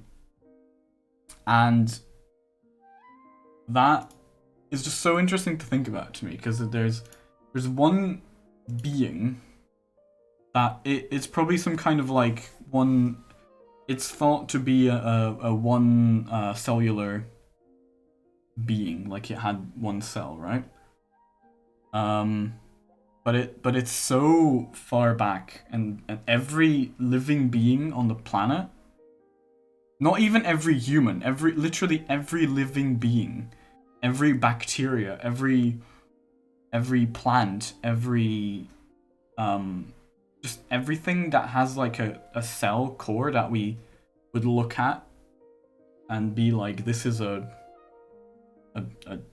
living being, you know, like this. Well, I don't know, this is I know what the definition is, whatever, life, right? Whatever tiny specks of life we would see, that all evolved from one single cellular organism at some point, which is really interesting to think of, and that is called the lost common ancestor. And the most interesting part is there's also different branches that probably happened as well, right? So, for example, this is our lost common ancestor, and then from this everything kind of evolved, right? And we've got like all of our shit, and then like very far away here are we. But this evolved from something, and there's other things right here, right? That probably just died out at some point. But it's really interesting to think. I don't know how much different there was, because it's probably all like in the primordial soup. But yeah, probably millions of different things. But it's so interesting to think that this one ancestor, one universal common ancestor that everything has, was still like from all of this thing, you know? It's so interesting. Let's see what you're always saying. Asexual reproduction tends to be used by organisms when there's insufficient gene flow. They have nobody to fuck. Not gonna lie, incest probably has occurred in human history, but I don't think it would have worked very often due to how you get a ton of genetic problems. A lot of kings and queens in throughout human history of basically the entirety of Europe were all one big family, and they used to fuck each other to have their children. So all their children, a lot of children were often very deformed, and that's why you see so many weird like paintings of royals and stuff. It's because they were literally just incest babies. Two science nerds here are physics idiots. I say it's like going between 1 and 2, but the first is 1 times 1.1, and then like, what are you saying? Oh, for the... Yeah, I see what you mean. Yeah. I'm having the primordial soup for lunch tomorrow. Yeah, I'm sure it was very tasty. What would you think the primordial soup would taste like, Wheat? I can't hear you if you're speaking. I see your mouth moving on your stream, but you are muted. Hello? Hello? I can hear you. Did that work? Your answer was wrong. Nice try. Okay. Sorry, Clara. I can hear you. Yeah, I said mold. Mold? Mold. Yeah, probably. Yeah. One sort of clear way of thinking how we get new species is generally when there's a population of a species that gets separated from the rest, spend some time adapting to the environment, and then at some point they can no longer produce fertile children with their parent species. Oh, that's it. Yeah, that's a really... Okay, that makes sense. That makes a lot of sense, actually. And then they... Yeah, because then both the tribes basically evolve differently into something that can't reproduce with each other. Speciation Theory 101. Very interesting. Yeah. There you go, Clara. That was our thing. Oh, I wasn't listening in class. Listen, I don't know about... I don't know, okay? I'm very stupid. I also just... I do remember learning about that, and I just forgot about it, to be honest. There's a lot of science things, and I can't remember them all, okay? How hard I may try, can't remember them all. There you go. There's some more questions from Greza, which we can go through. Mm-hmm. Oh, you're calling yourself out, I see. Yeah, these kind of things are good because they show you like the things you do remember. Trying to teach other people things, tell you what you do remember and what you don't, and it helps you remember more things. In my experience, anyway. So, we've got some quick fire questions from Greza. Why do people get itchy? Does it serve an evolutionary purpose? I have no idea. It's probably It's probably once again the external things that your body is reacting to, like similarly to the allergic reaction thing, except this time it is something that was bad, Yeah. right? There's probably something. I'd presume it's because there's some kind of sensation on the skin that your body thinks, get this thing off me. So it tells you to go and scratch it. Yeah. Which evolutionary purpose, yeah, you don't want random shit inside of or like on your skin. Yeah, you don't want mosquitoes lying on you. Why does scratching itches make them feel better? I don't actually know. Tell me. I would love to know that. I don't think I know that. You know, we. No, I presume it's some kind of feedback response on your body making you want to do it, but do tell. No, on inbreeding, because I think it's interesting. This is Charles II's autopsy. Did not contain a single drop of blood. His heart was the size of a peppercorn. His lungs were corroded. His intestines rotten and gangrenous. He had a single testicle, black as coal, and his head was full of water. Yeah, that's a lot. That's a lot of inbreeding. A bigger stimulus drowns out smaller stimulus. That makes sense. Okay, yeah, that makes sense. That's like when you've got, you know, when you stubbed your toe, you should hit yourself in the face. Yeah, and that way you don't feel your toe anymore. Yeah. It checks out. Mm-hmm. It checks out. It makes sense. Yeah, also on specific faults. That's interesting. That's really interesting. I never thought about that, but it does make sense. It does make sense. Specifically on the specific spot, right? Because it'd be this like about the same nerves that would have to carry the signal. So if there's a smaller signal that's getting sent through, and then there's a larger signal that you're sending through, then that larger signal is gonna go boom. And then I'm sure there's like some sort of I'm sure your brain has some sort of reaction to that and is like, oh, we lost the first annoying thing, so it releases some dopamine, and then that is also like a mental link, like I get dopamine from doing this.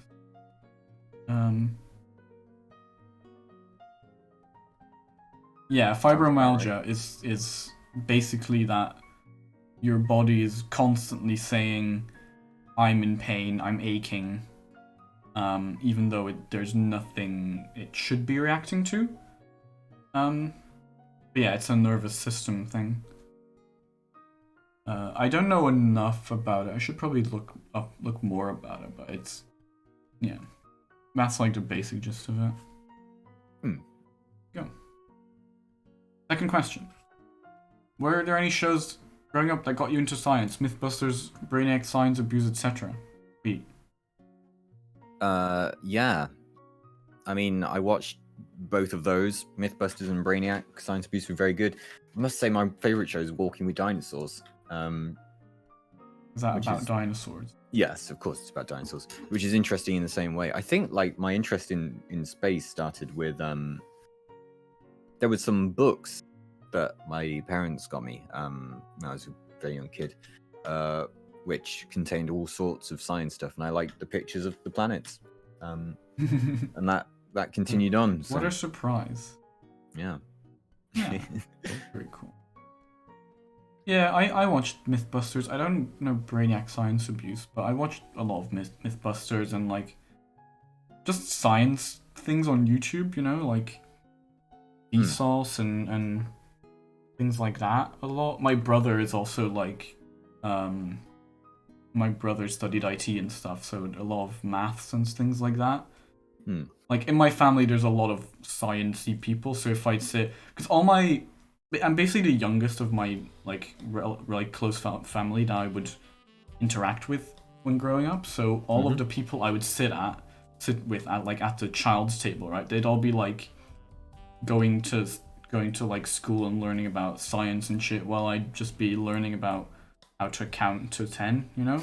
So they'd be talking about fucking black holes and shit, and I'd be like, yes, interesting.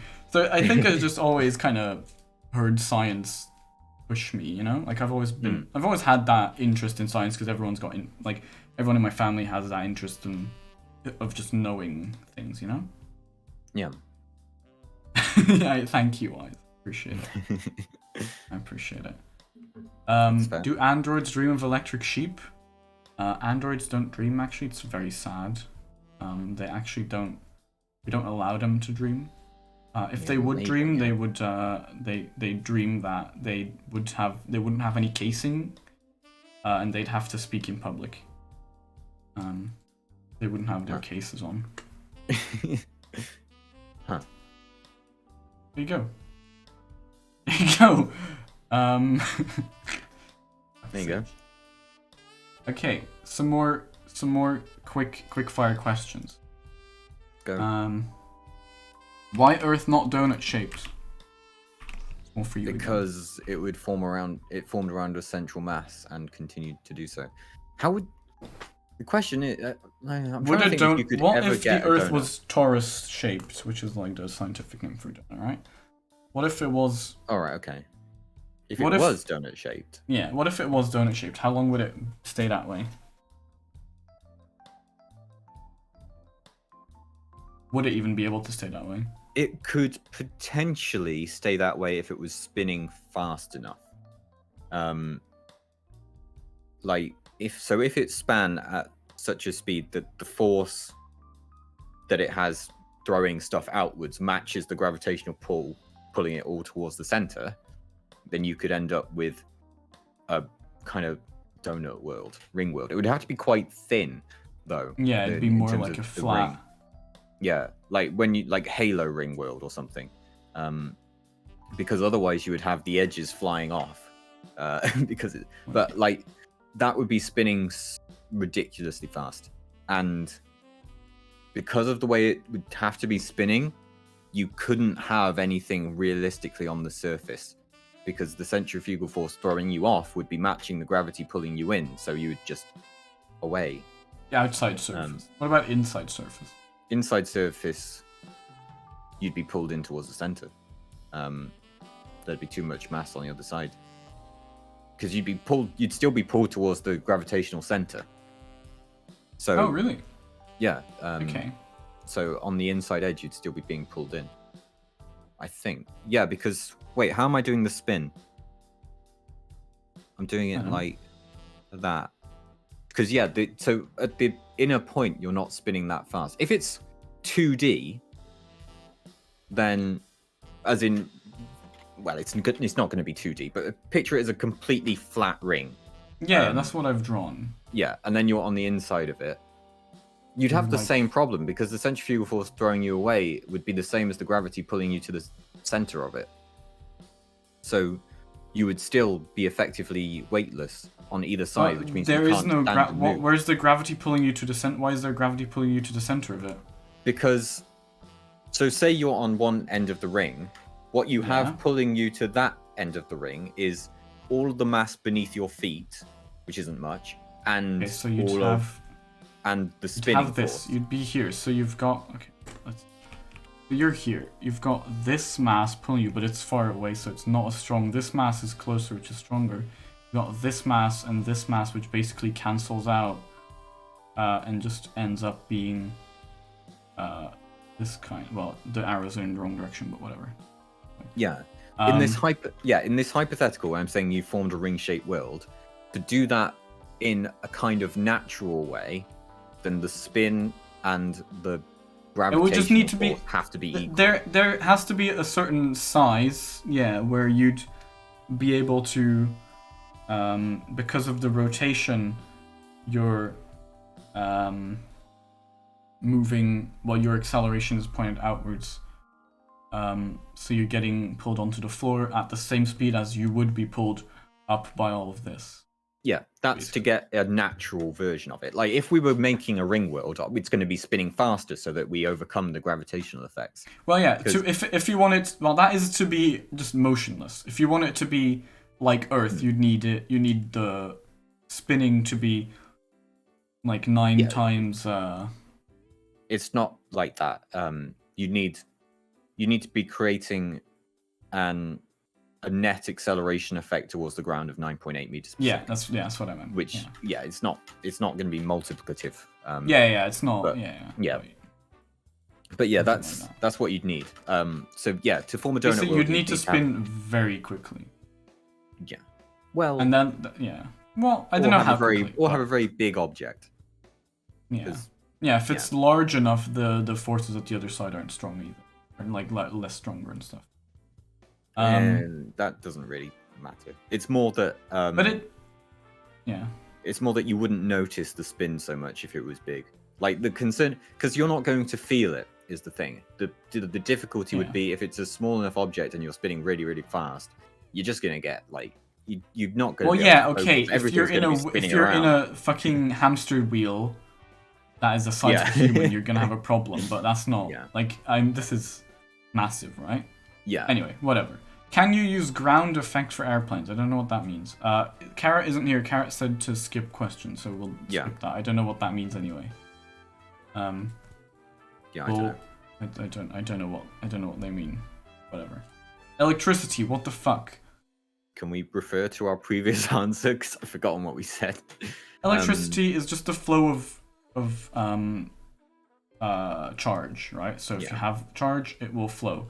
It will flow from a higher potential to a lower potential. The positive charge will flow from a higher potential to a lower potential. In practice, electricity is negative charge, so it will flow. The negative charge will fly in the other. Will not fly. Will flow. That's the word. In the other direction, from lower charge to lower potential energy, which is volts. Volt is the potential energy.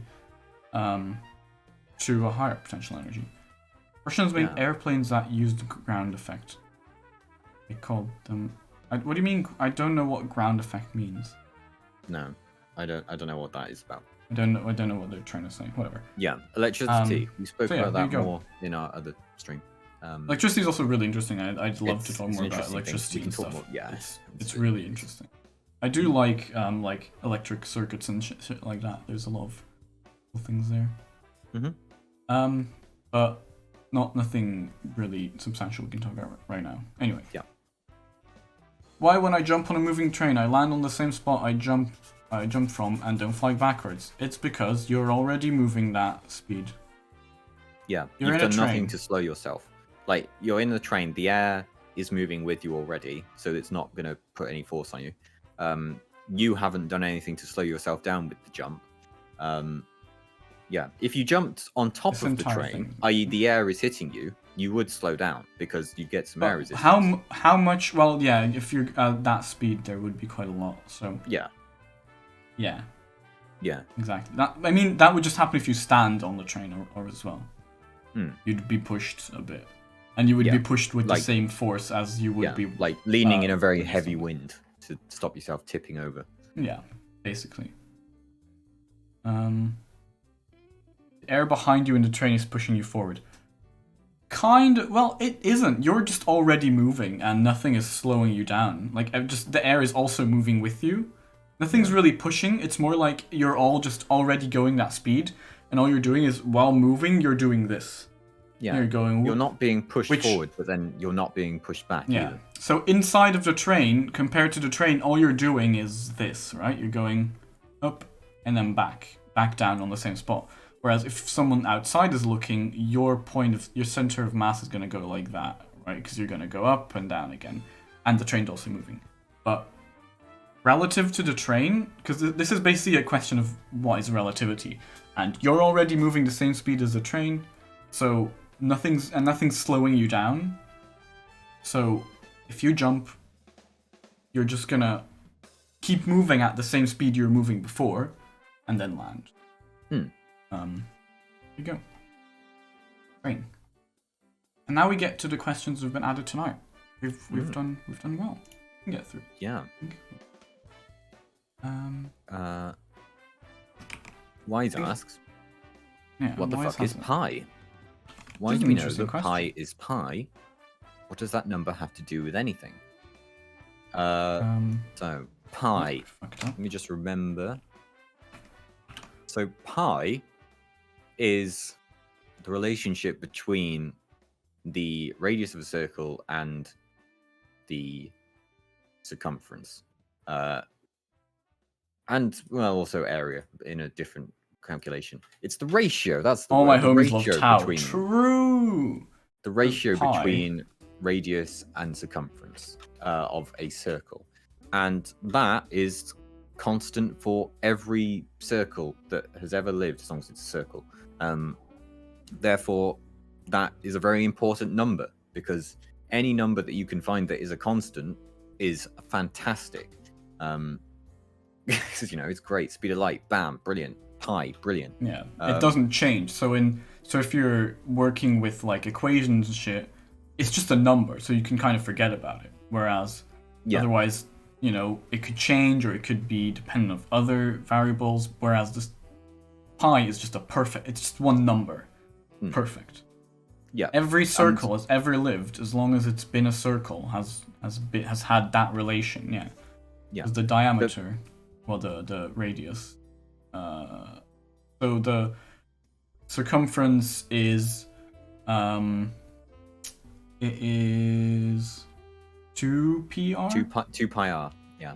Yeah. And then pi area is pi r squared. The reason that constants are so important, beyond obviously they're helpful, is that they will be exactly what they are no matter who has discovered them, which is why when we communicate with alien life, we use pi, I think, at the moment as a reference. We also used something to do with a hydrogen atom, because that is always going to be constant. I don't think we use the speed of light at this point, but pi, something to do with a hydrogen atom, that kind of stuff is sent off on our space probes. The golden record, as it were. Instructions on how to play it are given in reference to, I think, the hydrogen atom. And so constants have to be like that. It's why pi is pi. It's not 3.14. It is, but it's not. It's pi. Well, yeah, it's an infinitely long rational number. Yeah, because pi is pi, because pi will be pi no matter what system of numbers you use on it. Yeah, it's an exact number. It is a constant. Some other alien species will know what pi is. They won't call it pi, obviously, but they might. No, it's an infinite universe. Yeah. Infinite universe could happen Yeah, twice. even if they don't use a base 10 system like we do, which is counting from, Yeah. Even if they don't know that. Even if they don't do that, because we give pi the value 3.141516. That I don't know. I don't fucking know pi. Who fucking cares? All you need for pi is 3.14, and that is like very accurate for 90% of the things you'll ever need to do. There's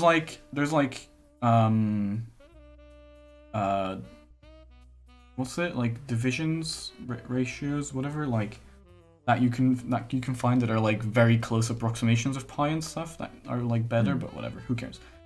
How is an infinite number a constant? Well, okay, it's because infinite and constant are different definitions of those words right now. Infinite number means it's not the number is not infinity. Infinity isn't a number, but pi is it doesn't stop, right? Because if, for example, what I've written here is 3.14, which is a number and it stops. But pi has an infinite number of decimal, like an infinite number of like numbers after the decimal point, and it never stops, right? Which is why that's why we call it infinite, right? It's a constant because this ratio of like, for example, the surface area, the ratio of surface area to the radius is just simply pi squared. If you have the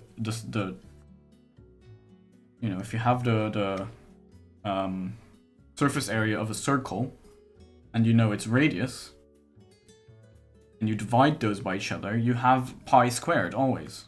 It's really interesting. Yeah, it effectively look at it like a third. You know what a third is, but it's also an infinite number. It goes 0.3 recurring. It goes on forever, but it's still a third. Yeah. That's a constant. Yeah. That's a way of thinking about it. Yeah. Yeah, good. There you go. But yeah, there you go. Pi. There's a lot of cool things about pi. Pi fucking shows up everywhere as well, by the way. Literally everything you've ever done, and pi is there. It's somewhere true. lurking in the dark. There's always pi. It literally, like, almost every equation can be linked to pi in like one jump. Wait, it's all pi. Always has been. Yeah. No, it's fine. this is Fine. this is what we my love talking specialist about. subject. Yeah. We've gone Explain through why tau is p biology. but better. Tau is, so yeah, I wrote it down here. Tau is 2p basically. Pi, whatever. Shut up. Tau is 2 pi, which is, so if you're working with the circumference, which is, what do we use for circumference usually? 2 pi r. Yeah, but what's the, like, what letter do we use for it? Am I being an idiot? I don't know. Oh, I don't know. S? S? I don't know, whatever. It doesn't really matter. The circumference of it is just 2 pi, right? So it's it's just that number instant. So it is just tau r. Tau r. And in many equations and stuff, when we use pi, it's always 2 pi, 2 pi, 2 pi, 2 pi, very often. And that's why you would use tau. However, Who for decided example, to do 2 pi r rather than pi d? D pi. Yeah, that is simpler, if anything. Yeah. But the problem is here, for example, like the surface area, which is just r pi squared. No, it's Yeah. not true. It's not pi squared. It's r squared pi. Pi r squared, yeah. Yeah. Sorry, I had my square on the wrong. Like, yeah, but it would have made it so much easier. Yeah, there's no problem there. I was gonna say, like, there's a problem there, but there's no problem there because I'm just an idiot. Because that would have just been r squared and then tau divided by 2. Which in the end, it's just there's a different way. It's both of them are constants. Pi is just what we use mostly. Tau is just literally 2 times pi. Why is it better? Because often you get 2 pi, but many times you get uneven. Sometimes you get uneven amount of pi's, you know, and then tau doesn't work anymore. So I feel like pi is. I personally think pi is better, even though you have 2 pi often. I still don't quite get how a number can go on forever, but thank you. It's hard to explain. You'd have to talk about number theory, which is so. I don't know. It's hard to explain. It's just it just goes on forever because, like, I think what we said, like, a third is a good way to describe it. Because 1/3, right? We can all imagine what 1/3 is, right? You've got this. This is a pi. This is very wrong, but you can imagine what a third is. So imagine this is 1/3, right? So it's a finite it's a number, right? It's a finite number. You can imagine what a third of something is. But the problem is if you want to represent this number in the decimal system, in the decimal system that we have, you'd think like, oh, it's 0.33, right? But what we know about 1/3 is if you have 3 of them, so if you count 1/3 plus 1/3 plus 1/3, that would equal 1, right? You'd have 1 entire pi. If you have 3 1/3 of a pi, you'd have an entire pi. If you have 3 times this, you'd only get 0.99. Okay. So then how about we add another 3? Now we have 999, which is closer to 1, but we're not there yet, right? So we keep doing that forever. We have an infinite amount of 9s, right? Which, it's kind of weird to think about it this way but like the only way we can go over that 9999999 limit is by having 1/3 be an infinite amount of 333333333, so that we get over that tiny little infinity infinite of a number to go over that margin and get into 1. You know what I mean? Yeah. I think that is a good way to think about it, and that is why it has to go on forever. But because there's forever, if you do it, you take it together. All those infinity numbers together become the 1. I don't know. Yeah. I don't know if that made sense, but there you go. How credible is the theory that our universe was initially created with equal amounts of antimatter and regular matter? I would say virtually impossible. If it were, it would have annihilated instantly, and it wouldn't exist. Yeah, because the antimatter. Yeah. So if antimatter and matter come into contact, they annihilate and get converted into pure energy. Very big explosion. So if it were equal amounts antimatter and regular matter in the first moments of the universe, where everything is pretty much together, they would instantly collide, and boom, there goes everything. Also, we're just not finding antimatter in space enough, you know?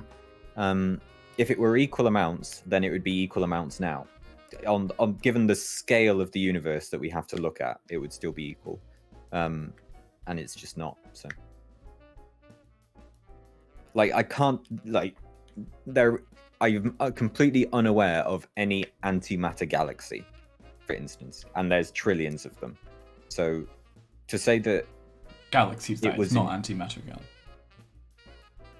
Yeah, trillions of galaxies. Yeah, sorry. Yeah. So like, yeah, it is. Yeah, that I would say is completely impossible.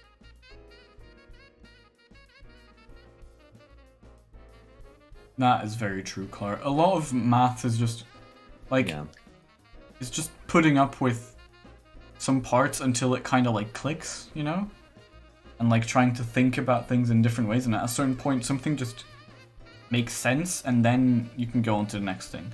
And often in schools, when you're taught maths, you don't get the time to get that click sometimes for certain people, I think. And if you're like trying to think of it and you're still not getting it, and you're going on to the next thing, and you're like, wait, but I didn't get the last thing, and the next thing is building on that last thing, and you keep going, and you're like, well, I'm never going to catch up.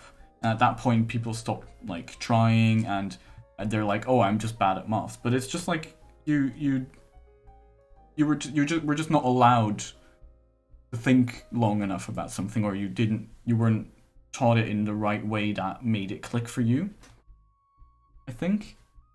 And I think that goes for everyone, because like everyone can learn anything, right? You can learn everything.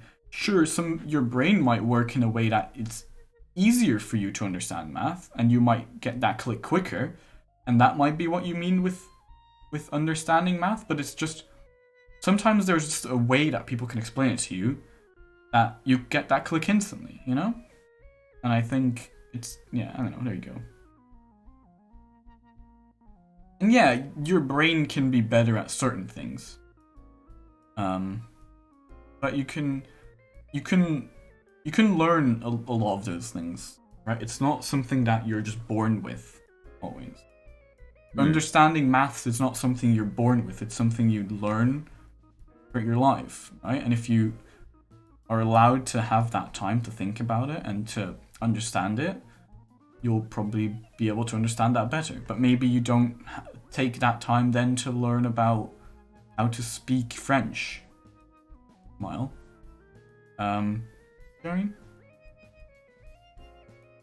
Big Bang should have created equal parts matter and antimatter, but the mystery lies in where all that antimatter went, and why do we still exist?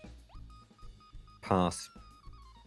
Well, theoretically, since they're just literally opposite. Well, they're you know, they're just literally charged particles. Would they be formed in the same way, but just like, I mean, I see the idea behind it. I don't know enough to talk about this. That's why I'm talking about it instead of letting Wheat speak.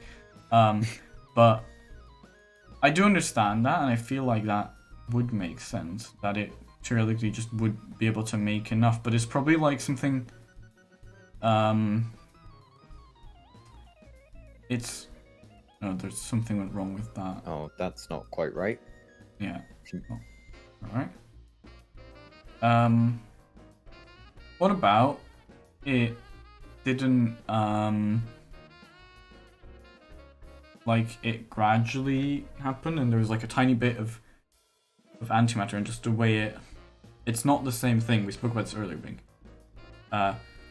So what if it's like there's a tiny bit of antimatter here and there's a tiny bit of normal matter here, and then there was a bit more of that, and then this got annihilated and there's some more normal matter, and it's just the way that it, like, maybe it's just literally a symmetry, like, shape thing where it literally just did less of the one, and then because there's a lot of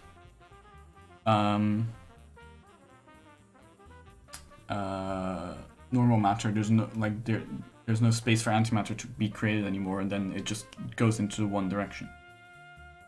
That makes sense? That's like how my brain would explain it, but that's without anything to base it off. So I've just done a quick search of this, and Chef is right that it this is link is from Certain, so I an ongoing thing, an ongoing place of research.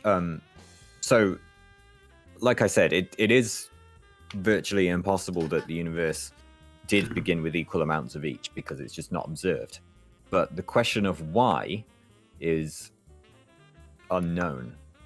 Because it seems to be in theory that it would be a requirement to balance the charge of the universe. And yet it's not. So, like, I'm looking at the explanations that are currently here. What are these? Are these conditions? These are conditions that are baryon generating. So I should say, I'll translate these words into a way that makes sense. So someone called Sakharov proposed in 1967 that a set of 3 necessary conditions that a matter-generating interaction must satisfy to produce matter and antimatter at different rates. So this was inspired by the cosmic background radiation discovery. And what's this? Sorry.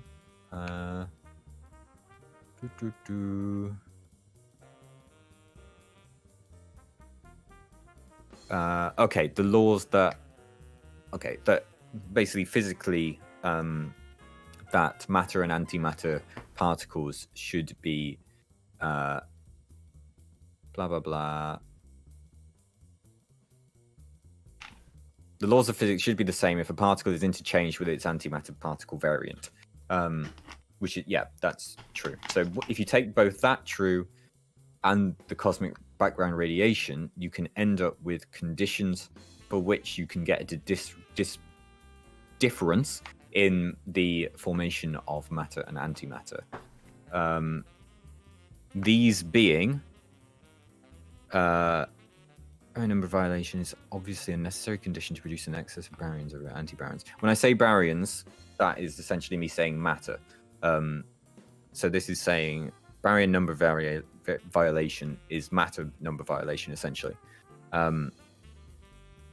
So, in order to produce more matter than antimatter, a C-symmetry violation is also needed so that the interactions which produce more matter than antimatter will not be counterbalanced by interactions that produce more antimatter than matter. I may need to read up on this so I can translate it into a way that is understandable for other people in advance. C symmetry is charge symmetry, right? Yeah. Okay. Yeah, I don't know. According to this thing that Chef sent,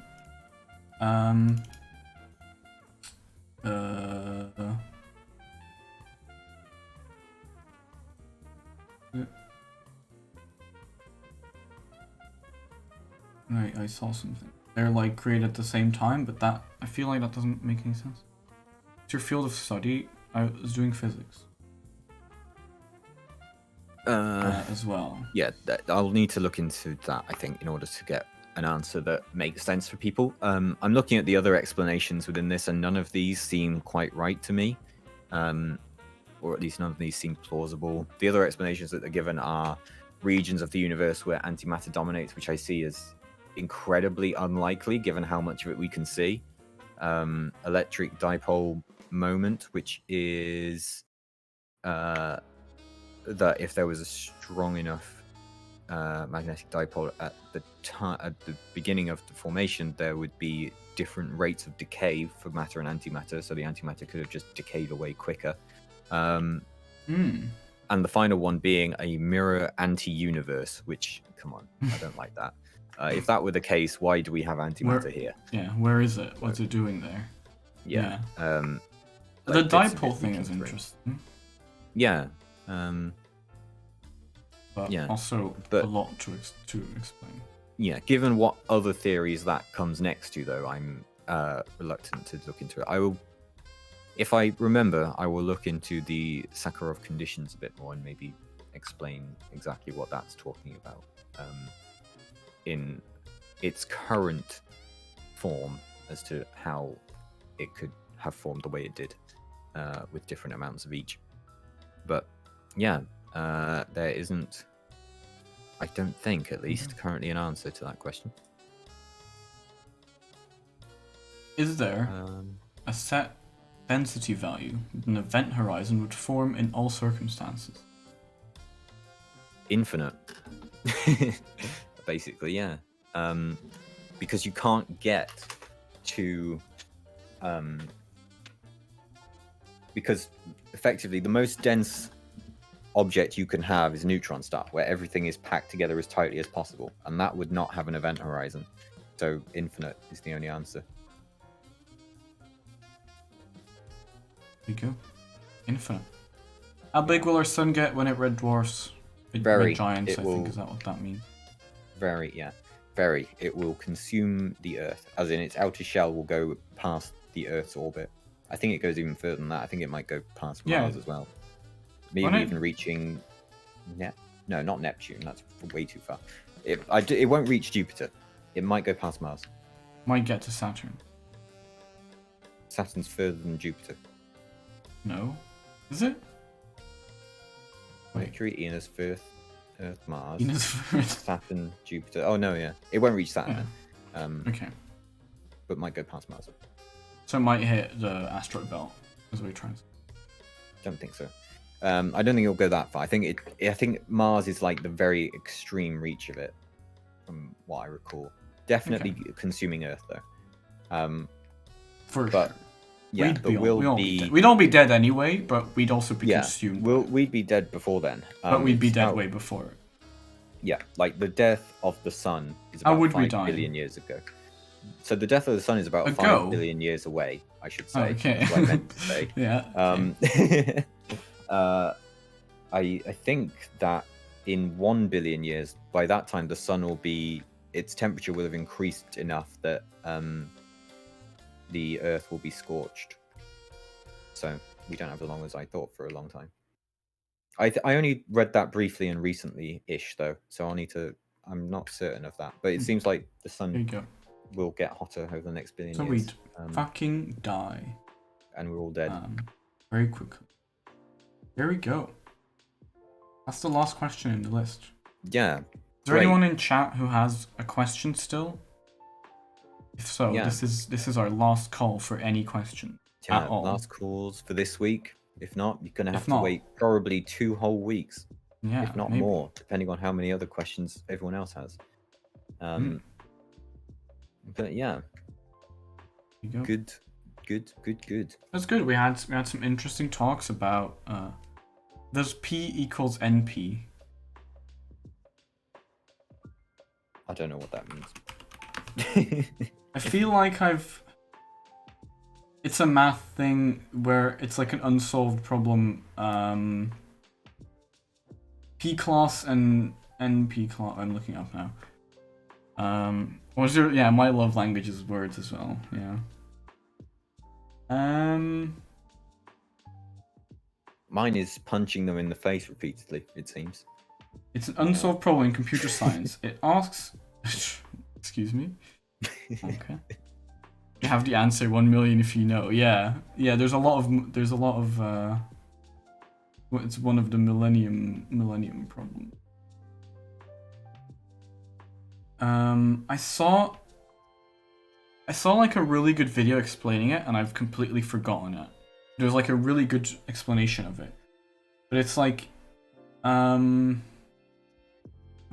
I'm just gonna read this quickly to see if I.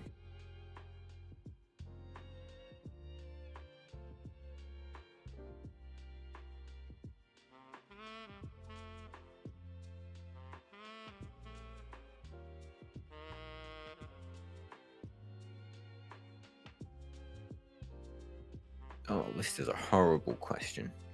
Yeah, it's about whether every problem whose solution can be quickly verified can also be solved quickly. Yeah, basically. So yeah, it's very mathy. Basically, whether, yeah, like we said, whether there's certain questions that don't have like a solution to it. There's certain problems that don't have a quick solution to it, unless you're given a possible answer, and then that answer can be verified, and then there's some that can be solved, and then there's like, the question is, are these two groups of questions are they the same group, right? Is that the idea? Or are they not the same group? Or how, like, what is, can they also be verified? Whatever. Anyway, I don't really understand it very well, but it's if you know the answer to it, you'll get a lot of money. Hmm. The Millennium Prize problems. There's a bunch of them. Let's have a look. It's like a lot of math thing, basically. To any interesting ones that are like easy to explain. Riemann hypothesis.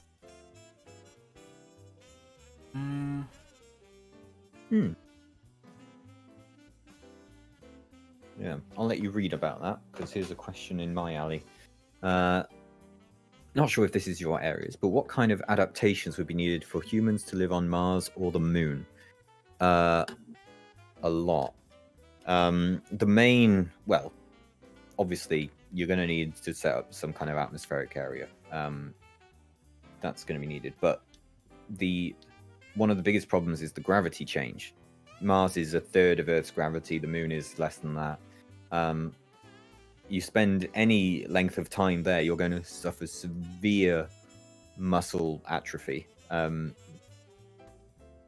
Even with a rigorous training program to go around with it, you're still going to be in big trouble because of that. Obviously, you need to set up some kind of decent food system. The problem is when you go back to Earth, yeah, well, not even that, like, even being, like, you're there for so long and that must last for your body is not used to it. There are just effects from having it. Like, yes, you could go back to Earth and be too weak to do anything. Everything being a third of the weight it is now, including yourself, is massive. So yeah, it's a terrible idea to colonize Mars currently. We're just not prepared for it. Like, that kind of thing. Prepared. If you're not, also consider the journey length as well. Like, you're not, unless we can get there quickly, as in far quicker than we can now. It's purely a vanity trip, and we've seen a few of those related to space recently, which probably means we're going to do it. True. So don't do it right now. Don't do it. It's No just not point. worth it. No point. Living in zero G, doesn't your body literally start to cannibalize your bones because it thinks it doesn't need them anymore? It's not your bones stop. Is Bezos still in space? No, he went for like 5 minutes and came back. Sadly. If you can Sadly, call it he came space. back. But basically what Chef's talking about, the astronauts do have like osteoporosis problems, which is basically your bones becoming brittle and breaking easier. Which is also just something that happens with older age and stuff. But basically, it's also what you'd get if you just be bedridden. Is that the correct word? Like you can't leave your bed that much. Because you strengthen your bones by walking and by exerting force on them, basically.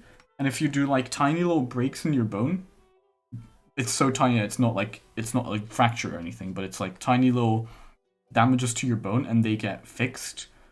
And that fixing is basically stronger than your original bone, is the main idea if I remember correctly. But basically that's why walking and stuff strengthens your bones, and the longer you don't actually walk and like exert forces on your bones, just the weaker they get. There's a lot of cool, interesting things that happen to you if you go into space. Things like a lot of the fluids in your body Cool. will What were you laughing at? Cool things, as in Yeah, very horrific cool things. Like the fluids in your body a lot of them will drift into your head, because usually because of gravity, they're like, they're divided how they are. But a lot of it will start like more evenly being spread out in zero G. So if you compare the brains, like the head size, not brain size, but like the head size of astronauts before and after they come down, there's a big difference, like a visible difference in how chunky they are. Buff space mice could stop astronauts from losing bone and muscle mass.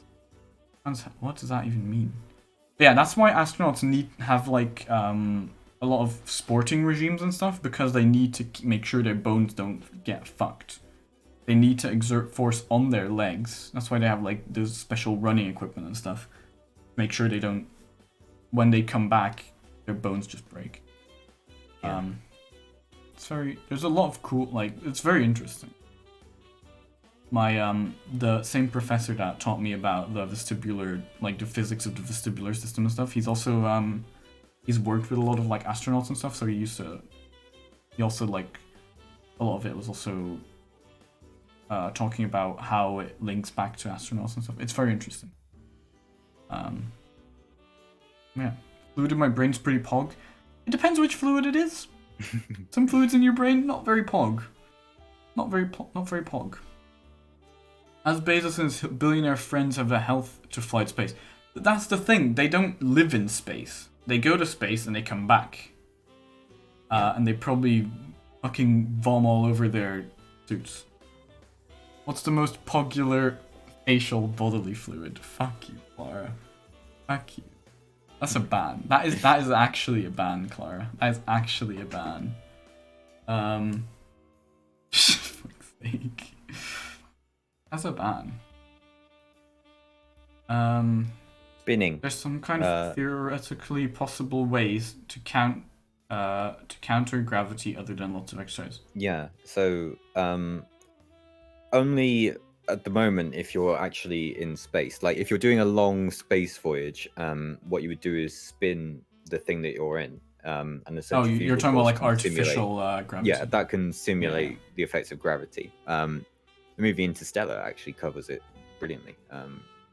They take their ship and they spin it around so that they have mass. They start spinning. Interstellar actually has they actually had scientists working with them on a lot of the physics. Yeah, it's a good. Also on the physics of the black hole and stuff, and the way they visualize it is pretty accurate, as far as we know, which is interesting. Got manly. I don't know who that is, but So yeah, you'd have to spin. But I think in Bink space. is But if you're on trying to another planet, offer yeah. something else. If you're on another planet and are just trying to increase it, no. Because, like, what? I mean, I'm sure people have heard about moon boots, yeah, and not the kind that you wear on Earth, the heavy kind. That like is good for keeping you on the ground and possibly for leg muscles by just having them there, but it doesn't help strengthen your bones or anything else because the weight that you have on your feet is still very little. You just wouldn't be able to counteract it. Like, you don't want to be wearing a weighted suit all the time. I'm not sure that I don't think that would work anyway. How could he possibly be wrong? Well, Clara. I can't think how that would work. No, I can't think how a weighted suit would work either. Just because you wouldn't want it, because like living on Mars, you're gonna need the energy. It's gonna be tough work. I need to think how. I can't imagine why a weighted suit wouldn't work in the same way moon boots do. I presume that the bone stress is still completely separate. Don't know. Well, but also, but you can't like create simulated gravity. You'd have to make the person heavier to simulate the effects on their body. Yeah. But then that wouldn't change, as Riox has said, the fluid motion, all the kind of like blood pressure stuff and whatever. Yeah, because the gravity is like as a whole. If you up your mass, that will make your weight the same as on Earth, maybe. But there's still like it's not in the same places. Your organs aren't like changed in weight, right? Your organs would still have different ability, like things in the liquid, like all the fluid physics would work differently. So I'm not entirely sure how like your heart would probably have to pump harder and stuff or less hard. I don't know. I'm not entirely sure about that. Yeah, significantly lower gravity wouldn't be really feasible. There would be a substantial adaptation period. Like if you asked me what a range of gravity that would be acceptable for colonization would be, I would say like 75% to 125% Earth's gravity. You could maybe go higher, maybe up to 140, but that would be a real struggle. But it would at least be. The thing is, like, higher gravity isn't as bad. Yeah, higher gravity isn't so bad, but then I suppose it's depending on which way you go. I would say probably 75% to 130% is like 25 perhaps. up or down. I think is. Yeah, I think that would be manageable. Maybe without too much adaptation. Anything beyond that, you'd be pushing it, and it wouldn't. Like, yes, we could colonize it. Yeah, we could colonize it, and if you lived there long enough with no intention of ever coming back, then yes, you could do it. The difficulty is that if it's a substantial. But then again, even then, it's slightly evolution doesn't really happen that much with humans because like evolution works with like natural selection, right? But if like what kind of natural selections are going to be like if we manage to survive already and we have these tools, we're not gonna slowly evolve into beings that can stand the pressure better, you know? Yeah, okay, sure, but the thing is, humanity as a whole is not gonna lose certain aspects that we have already, that like redundant aspects, just because we have we've evolved in a technological way past biological evolution, in a way, if that makes sense. Yeah, I know, but I'm just saying. This is very serious stuff, Storm. No joking here. No joking around. But yeah, that's something like interesting to me. I don't like that. I've just personally, this is what I personally think. I don't know how accurate this is, but I feel like human evolution is way slower than like evolution in the wild, because natural selection, it doesn't happen as easily anymore, you know? Yeah, we won't die if we don't have something in the same way that an animal might. Or we would die after reproducing, which would still pass on those genes. Which is is why things like diseases at old age and like cancer and stuff like that, which usually happens later, so after you've reproduced, are still a thing and still happen a lot. And even in animals and stuff, like old age things are not something we can really evolve past because we reproduce before we would die from them, you know? Yeah. I'm trying to get a definite answer to my pizza question online, but my brain's too minuscule. That's an interesting. I'm ignoring the pizza because I have something else now. That's related to that because I'm interested now. Like, I mean, Overlight's here and may know better. Like you mentioned there that we have children at a young age, and as a result, we're still dying in old age, and we haven't got a solution to it. The fact that now economically people can't afford to have children until they're older, will that have any biological impact on the age to which we live? Because I'm aware like the improvements of medical care and stuff has increased. The thing is that actually stopping people from having children at younger ages? I would say yes. I would feel say like that it's just putting people into poverty with children more. Well, I think that okay. I think that there is an. I'd say that the average age of people having kids is going up. I was thinking it would probably be too short term. Yeah. But yeah, the average age of people having kids is certainly rising, particularly as to how it was. There's also just a point at which you can't, like, menopause is a thing, so like you can't rise past that, right? Like your age. Yeah. Children, well, like, can't really rise past that. So, yeah. Yeah, like I said earlier, I feel like the human evolution is more like we've evolved from biological evolution into technological evolution, you know? Yeah.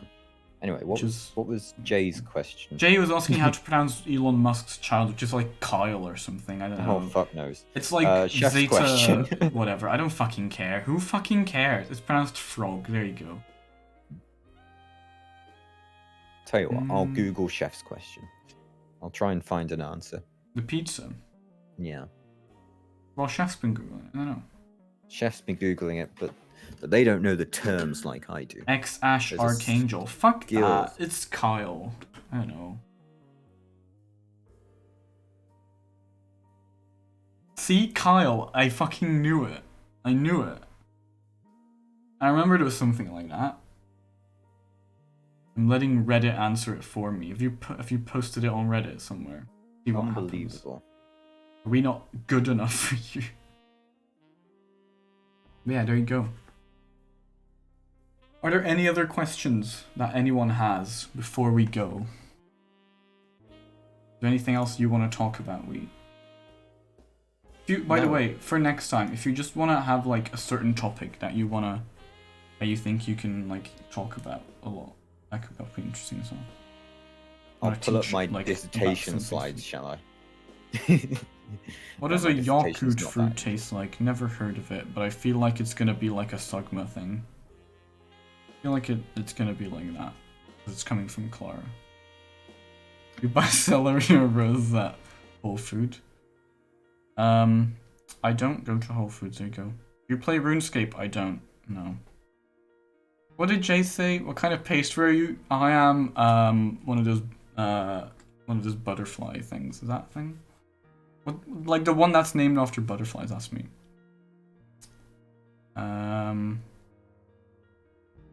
Do you play RuneScape? I love it. I love it. Oh, I see, Clara. I'm just get it. What was it? Tokamak. Oh yeah, you saw that. I don't fucking know. Is a machine that confines a plasma using magnetic fields in a donut shape that scientists call a torus. Okay, so it's this. which is I think that's how we. I've seen images like this related to fission as well. I'm not entirely sure if that's accurate, but there you go. Oh, there you go. Tokamak fusion reactor as well. So this is how we accelerate things to. Well, this is how we make plasma to fuse things. That makes sense. Yeah. They're little machines. They're not little. They're large machines, as you can see to scale. This is a person. This is a fusion reactor, basically. That's the TARDIS. True! If I make plasma by putting tin foil in the microwave, can I power my own microwave with itself? It will be powered, yeah, there will be a lot of energy, but then also it will explode. Right, okay. I can't find an answer to your question. Fire to your house. Let me know what good people say.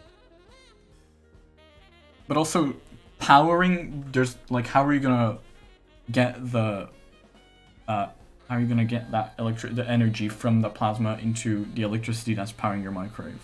Also, the voltage and the amps of that, whatever you're gonna get out of that, is gonna be way too high to power your microwave, and it's gonna fry the electronics. So no, it would probably just fuck with it. There you go. Answer. Nice. Come on. Any more quick time things? People who did, is it a good idea to microwave this are still alive? So, well, yeah, but are their houses still alive? It's not gonna like blow up in your face. It's more gonna like fry your microwave. Explain physics. When a mummy physics and a daddy physics love each other very much, they have a baby physics, and that is where physics came from. That's the question, why don't we get all our energy from renewable sources? But I already know the answer is that it's not limited, so it's such an abundance that they can't sell for as much. Yes. Well, okay, so there's history to this, basically. Renewable sources there's a lot of capitalism in this, because yes, they could sell oil and stuff, but that's like, oil and burning things is like the first fuel source that we ever had, right? The first source of energy that we could like harness, so that's where we started, right? So burning like oil and coal and shit, right? But then there is like all the people that own those have built capitalism about owning oil and all that shit, so they don't wanna invest in science in like research into greenhouse things, and like big oil companies and shit were aware of like greenhouse problems like back in like the 60s, I think. Even like they were like, oh shit, this might be a problem, like greenhouse gases and stuff, and they were like, we're just not gonna talk about this because we're getting money from this. And then about 20 30 years later, they were like, oh shit, we fucked up the world. Who knew? There you go. And that's why the world's fucked up. Green energy is more expensive through my electricity provider than the basic shit. Yeah, it's also just, it's because there is not enough things to have green energy, so there's not as much there's not as much to get, so it costs more if you want more, right? Whereas literally everywhere has coal power plants and like shit like that. A lot of nuclear power plants, which are actually quite green for the environment if you use the right materials, and not uranium, but things like thorium, which doesn't have like nuclear waste. Well, or not as bad anyway. And then what was I saying? Yeah, so there's just not as much. We just don't have, basically, the science. We haven't done enough research into green renewable energy to have them around everywhere, to have enough of them, and that's why they're also more expensive, because the fucking people who have who can do something about all the fucking problems with the world and have money are also the people who gain money from all the problems in the world, and so they're not gonna fix it. And that's why capitalism's bad, world's fucked, we're all gonna die. I hope that thing that's coming in 2032 is gonna hit us. There you go. That's my final speech for today. Nice. Do you have anything to add to that? Yeah. Storm, their money doesn't matter. Doesn't mean shit if we're all dead. We won't all be dead. They'll live. Yeah, yeah. Jeffrey Bezos will be in the air, in space, in his tiny penis rocket. Yeah, because the first thing that happens is much of the world becomes uninhabitable, but not all. So yeah, guess who's gonna go to the not all in that part? Yeah, there you go. Anyway, there we go. Good job, I everyone. love that you can see my little daff run. Nice. There you go. So yeah, Ugh. that's science. We've explained science. We've explained That's science. all the science. If you Yeah. have any more questions, we're not gonna answer them tonight anymore. No. We'll ask them probably in 2 weeks. I think bi-weekly. Bi-weekly. That's the word. Is a good point. A good kind of way to do it, I think. Mhm. I'm gonna go to this camera, that way I can look at Twitch. So yeah, post them in the Discord. This is really good. We had some really good questions. Even if it's like very stupid questions, we can think of, like, you know, we probably have something that we can relate it to that might be interesting to talk about. So honestly, any question you have, even if you might think like, oh, that is a stupid question, it could lead to something interesting. That's like the idea of science. If you have stupid questions, don't be afraid to think what the answer might be, because it might lead to interesting questions. I think that's a really good way to think about everything. Yeah. I have like, a very good place I that don't we can remember go. what. I don't remember what gave the most interesting answer this time, but it may have been like, I mean, KJ's question about undiscovered colors was pretty stupid, but it gave a very interesting conversation on the magnetic spectrum and anything that could come between that at either end.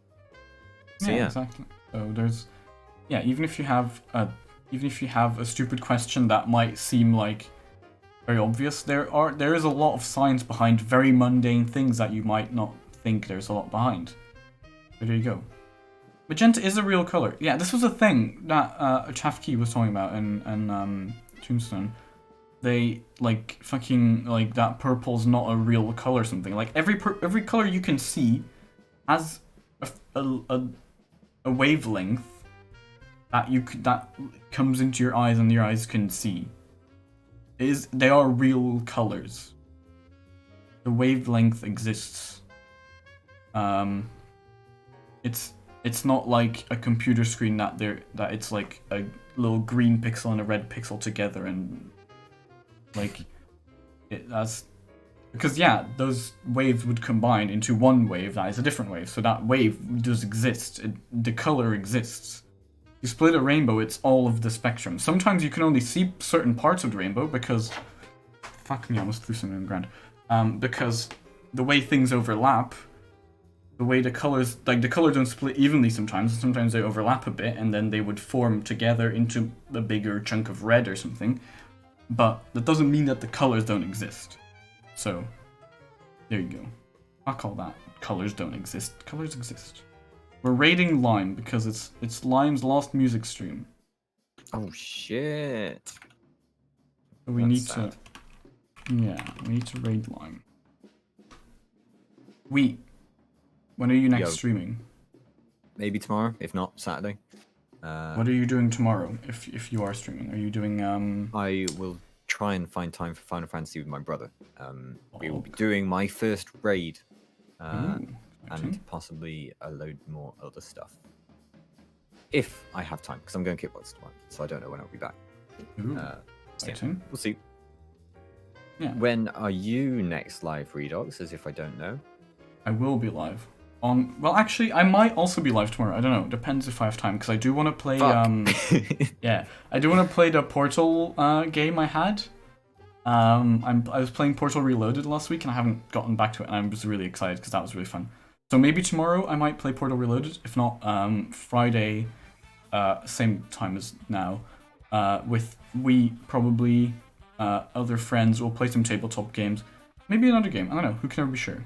And then yeah, if I'm not live tomorrow, I will certainly be live on Saturday, continuing our Wildermyth adventure with Very Redox exciting. and Overlight and anyone else who wants to play. Because we have Anyone else? Anyone It's else? very exciting. It's a very cool game. The thing's gonna go. Lime is very cool. They are an incredible streamer. They're super talented. They're gonna have a break from streaming, I think, for a bit, and the raid's gonna go. I love you. Yeah. Bye. Bye everyone. Aw.